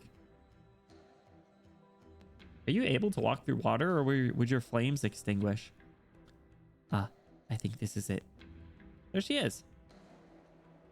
Hera with blonde hair, tall and agile. This must be the Bridget Nemos mentioned. You know me? No, I don't believe we met before. Nemos asked me to come find you. My name is Reed. You. She about to smell her? Bridget leans in slightly and twitches her nose twice. Her nose twice, but does not otherwise react. Lakshani takes this to be the way the nomads greet each other.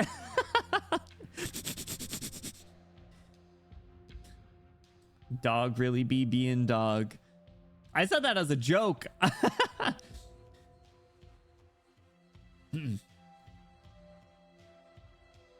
Oh, you pulled for Saiyan Sky? I might pull for Saiyan Sky. I like her.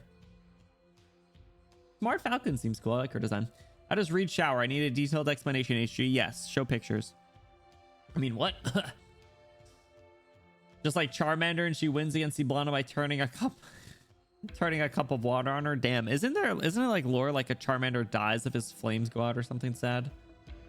Tall, 2 centimeters shorter than Reed. Well, if you're counting the horns, then not fair.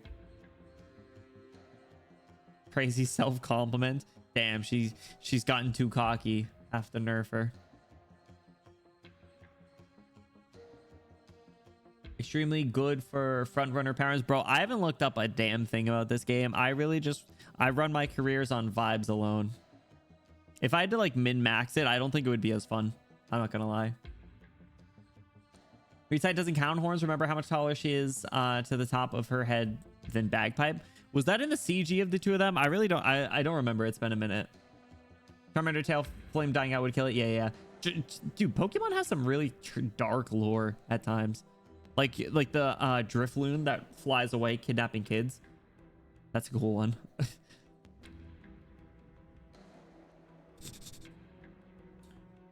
You're not the red dragon from the city. What? I'm not a red dragon at all. I'm just... You're not the one from the city. You're a different one. A second dragon returning to the city just like the old stories.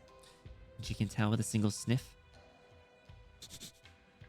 Sure can. Your flames smell different.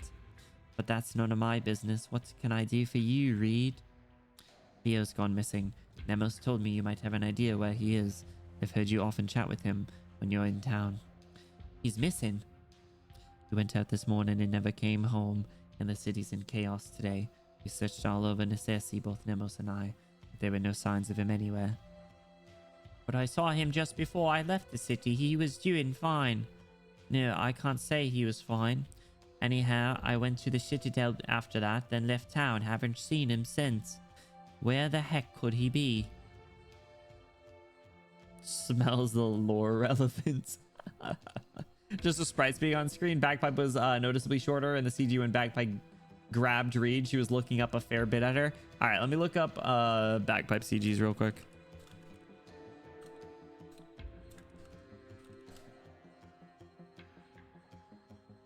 See the one with horn. That one was good. Oh, yep. Yeah, this one was so good. The one time where Bagpipe was doing anything but smiling. Here, I'm gonna pull it up on the screen really quick. Because it was really good. It was actually, I can't believe I forgot about this because I actually really love this one. This one. The tangled horns. Yeah, this one. Yeah, she's got like a few inches on her. And look at Bagpipe's face though. Bagpipe's face is crazy because she's never like that. I don't even remember the context. Was Reed getting all depressed, or was that when she told her who she was? I don't remember the context. Theo. Should have knocked him out and carried him back with me when I had the chance. Say something, Theo. This time you're coming with me, you hear? Where are we, Bridget? This plate was dragged out during the war, supposedly to a piece of noble or other, but when they brought it back, it was left like this, barely clinging on to necessity, and no one's bothered fixing it up. Theo always hides out here when he's feeling wronged. Could he have left the city? I've only seen one person leaving the gates, Emma from Lagran Street. Theo, what sure wasn't with her. What's more, she was taking a cart full of who knows what to the entrance of the forest all by her lonesome. She met up with someone there, they took the goods, and she came back by herself. Oh, is that the NPC that we were just talking about? The one at the store? And she didn't notice you. The city folk don't see too well, or hear, or smell. Besides, I was pretty far from her. Alright, so she must not have the blessing then, if that's true. She saw Reed use her flames and finally realized the connection between her and the leader. Yeah, okay. Peek. So she delivered a large shipment and returned by herself. Where did all those goods come from? What does this Emma do for a living? Runs a grain shop. I've delivered letters to her before. So a shopkeeper left the city and now a keeper close at home. Seeing how this is the only lead we have, we should hurry over to Lagran Street. You take the hood off? Around Bridget, I guess, yeah. Enjoy your lurk, Storby. Thank you for the support. Appreciate it. Bridget, Reed. Hello. You wouldn't happen to have seen Theo around, would you? Theo? Did Nemo send you to find him? That's right. Nope, haven't seen him. Heavens knows where that boy has run off to. I hope he didn't skip town along with the spies that sent the AG plate on fire. Set the AG plate on fire. How can you... Bridget, we need to go find him. How about Emma then? Have you seen her anywhere? She closed up shop early today, actually. I came to see if she might be willing to reopen for me, but I guess I wasted the trip. Bro, who do you think you are? Yeah, let me just reopen the store for you. Jesus Christ. There it is again, that cold burnt smell. It's been everywhere in Nassasi lately. I can't stand it. I've been meaning to ask, are you able to smell purple flames? Yeah, the scorched stench of this red dragon's flames. Lately, even the city folk have been reeking of it. I've been reading of it. It's not just the smell. The fire itself has spread to them. What? How? I don't see any of the flames on them. So you can't see them either. I was going to ask the same thing. You said you can see the flames. Then again, makes sense you being a dragon too and all. The shitty folk live so close to one another, even worship her like a god. Guess it was only a matter of time before they got burned. Emma, it's me, Bridget. Emma. Is she not in? With that purple flame stench coming out of the keyhole, must be someone in there. So what now? Break in? Yeah, do it. Why not? See what happens. Give it a go. I don't see any other options. Damn, Reed! Would you just like heat metal that? Whoa, so dragon fire can burn through locks too. Let's save that conversation for later. We need to get in there. The shitty folk, true and real. Bro, another one. The torturer. Oh, we got the dopey, derpy ass music. Here, officer, have a drink. We may not have a proper feast, but there's more than enough booze to go around. Cheers. The cruel officer. What crazy names. Mandragora, dad. Man, rip Mandragora. Absolutely wronged. Not that she was a particularly good person, but absolutely got disrespected. Oh, if it isn't our resident wake woman, the leader invited you to. I'm here to present the sacred instrument to the Red Dragon on behalf of the Wakemen. Oh, offerings from the Wakemen. Let's see what you got. A whistle and what else? Samhain's almost upon us. The Wakemen do not have much left to offer, and this is all they could spare. That's it. My sincerest apologies. Aren't you the one swearing to us you'd bring in those ritual doodads to give this celebration the dignity it deserves? I'm sorry, I didn't think it through. Who cares? It wasn't Nemos's idea anyway. The singer. I was against it from the start. What's so auspicious about offerings from people who deal with ghosts and corpses all day? You should be glad they only gave us a whistle. The ombudsman. Of course you'd take her side. She saved your life, but we can't just laugh this off. Tell us, Wake Woman, how do you plan to take responsibility for this? Outlived his progeny's crazy. Quiet. This was not solely her responsibility. If you truly wish to hold the Wakemen accountable for disrespecting the leader, we can revisit the matter later. Set aside the matter of the ritual objects for now. The leader sent me ahead to make sure everyone's enjoying themselves. These are difficult times, so we're keeping things simple. There will be no feast for the ceremony, but feel free to go and relax until she arrives. Not you, Wake Woman. I expect you to provide Her Highness an explanation for your failure. Gran, fuck the Brigadier. And fuck those guys too. Man, I feel like the only person I actually like in Dublin is Iblana, and she's not even a good person.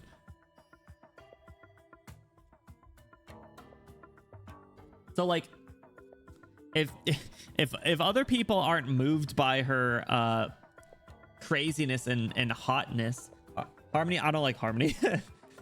What are you guys reading the events for? Are you reading it just to make sure that you get closure on the story? Are you reading it for read? In Harmony, sweetheart? No, I don't like Harmony. Mandragora is no longer with us. She doesn't count. I would honestly read it for Puzzle. Puzzle is cool.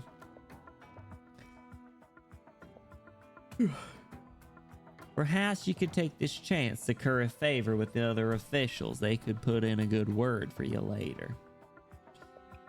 Puzzle works for Cass. Oh, that's right. I want to see how they justify her on Rhodes Island. Ah. That's fair. Because every playable character has to be with Rhodes Island by like affiliation of some way, right? Even if it's just like a partnership. Because there's some that are like company partnerships, right? Like Bobbing, I don't think was joined Rhodes Island, right? Also the payoff for my girl Reed, yeah. Reading for Lakshmi has entered the Gastral. Fair. I'll pass on that, thank you. I mean, now I'm reading it for Nemos, to be honest, but quite the righteous one I see. Bro, wipe that stupid smug off your face. Brigadier, sir, these fellows, have they always been like this? Always. The bureaucrat once exhausted himself managing logistics for the Silver Rock Bluffs front. He went days without sleep until he was so worn out that he nearly collapsed on the Nasirsi agricultural plate. The cruel officer is a cold-hearted scoundrel, to be sure, but during the war, the wealthy merchants and nobles hoarding grain near Nasirsi would tremble at the mere mention of his name. Well, it's a fucked up name, obviously. Who willingly goes by the cruel officer, dude? The torturer I've seen take pleasure in others wailing and screaming, but I've also seen him charge into the enemy's ranks like a rabid tusk beast. Now, though, had Her Highness not vetoed it, they'd probably be enjoying a lavish banquet right now, even with the city as it is. Iblana W.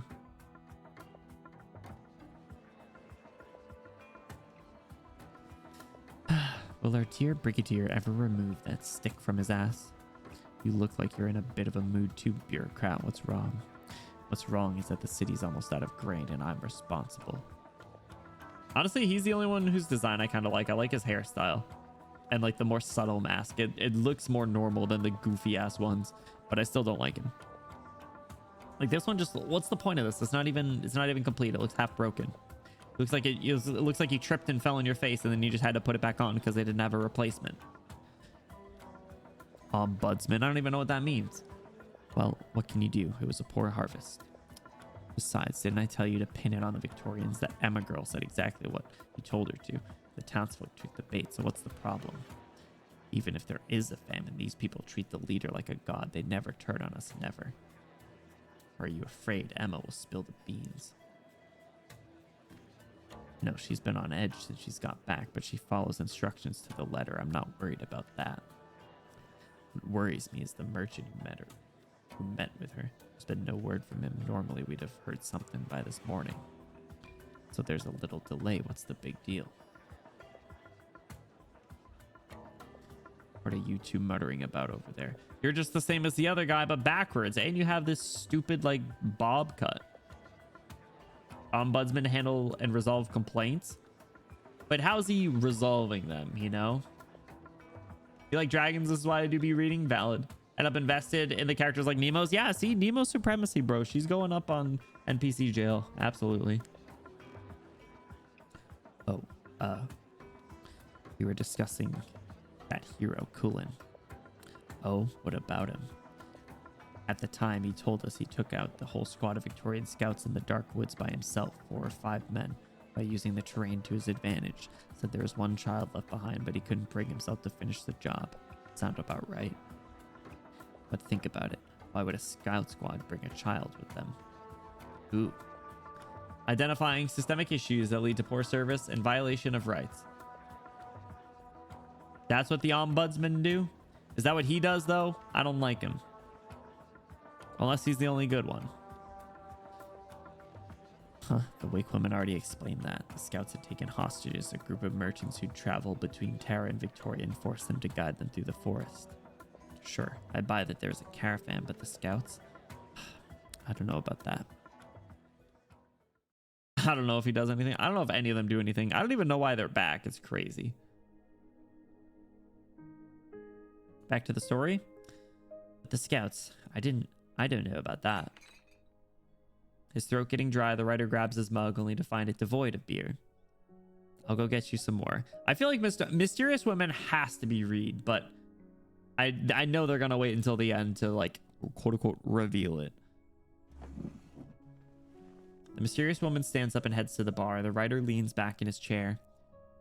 As has been his habit for many years, he sets about planning how to make the next part of his story captivating. However, as he thinks it through, a sudden tightness grips his heart. Even if this woman is also a survivor, and even if she knows a thing or two about what happened, he cannot simply lay everything out there like he has been, at least not for this next part. Heaven knows what she would have to say about it. This is just a story, a shadow cast on the wall, not the fire itself. A storyteller must always remember this, or they will find themselves consumed by the flames. Here you are, your beer. Thank you kindly. Now, where were we? The Dubliner's ugliness at the celebration banquet. Oh, right. Well then, the true star of the party is about to make her entrance. I had a feeling Iblana would be showing up soon.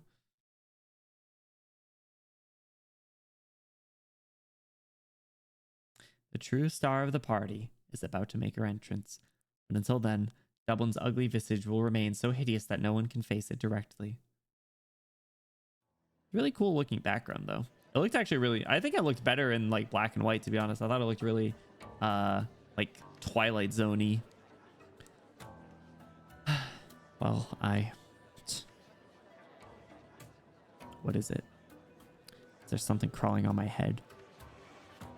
Oh, yeah. The snail finally caught up to you, bro. You're dead. Huh. Maybe freezing here necessary, but at least there are still bugs. Don't move. I'll grab it. Wait. The banquet hall suddenly quiets down. Everyone is staring at the bureaucrat's head, where a beetle is perched.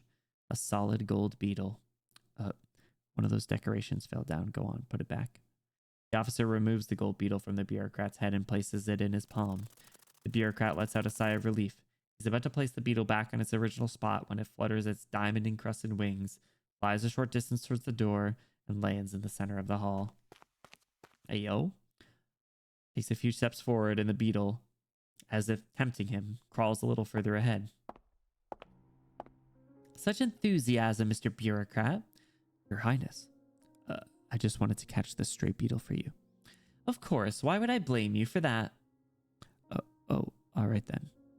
By the way, about the sacred instruments I reported to you about. A trifling matter. What is truly important is that my faithful servants be rewarded for this victory. Iblana picks up the beetle from the ground and flattens her palm. The beetle buzzes as it flies towards the door.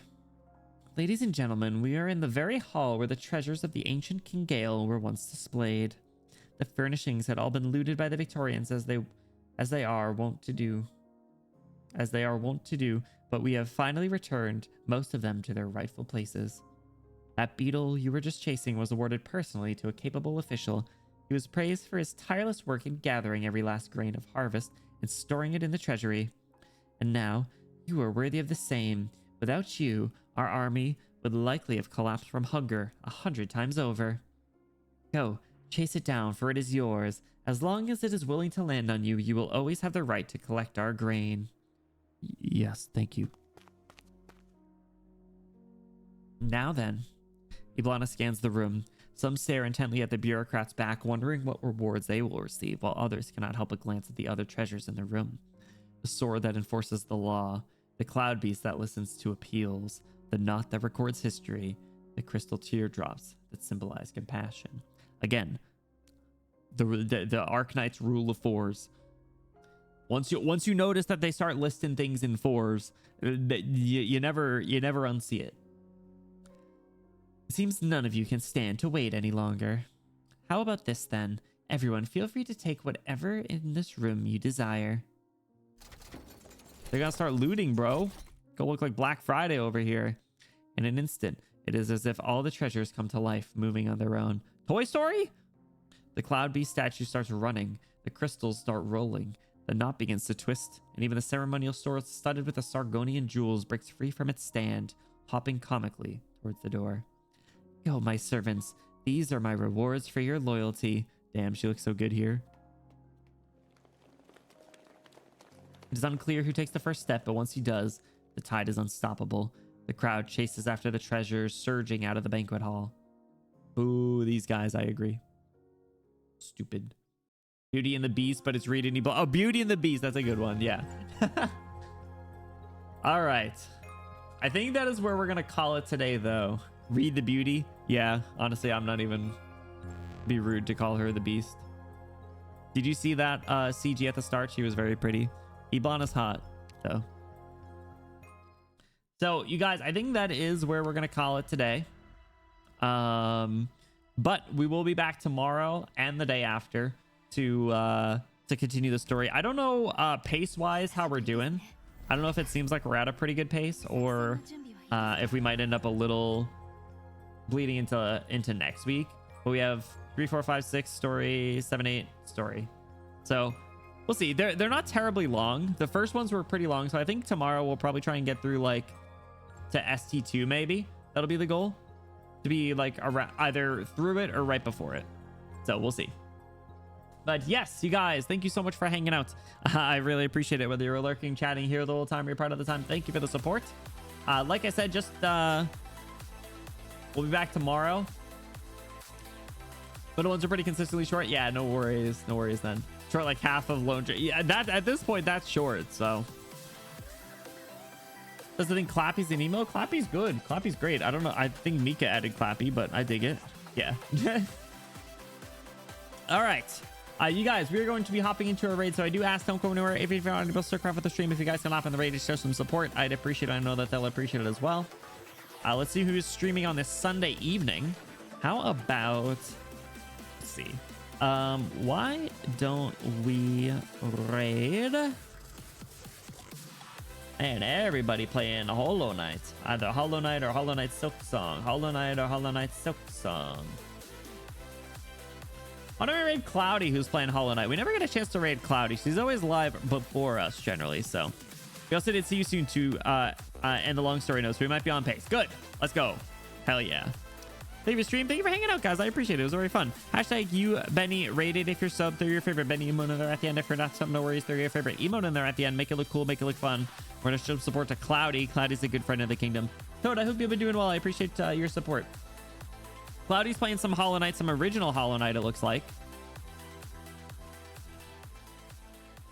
So let's show some support to them. You guys, like I said, we will be back tomorrow for more Iblana event, and same with Tuesday. So we got lots of elegies to ashes this week, or elegies are ashes. So we'll continue to hopefully make some good progress, and then worst case, we'll finish up early next week before the release of chapter 15. So lots of exciting stuff coming up. So I hope to see you guys there. I hope you guys have a awesome rest of your day, weekend, night, day, whatever. She's in Deep Nest. Oh man, man, it's almost as bad as Hunter's March. I think Hunter's March is the worst. Hunter's March is the worst section Hollow Knight ever has put out, and any of them, I say. But we'll play more Silk Song maybe later this week. But yes, you guys, I hope you have an awesome rest of your day. Thank you so much for hanging out. I appreciate it. I will catch you guys in the next one, aka tomorrow. See you later. Take care. Bye-bye. Peace. See ya. Get lots of rest. I'm personally tired. I'll probably be going to bed pretty early tonight. So see you guys.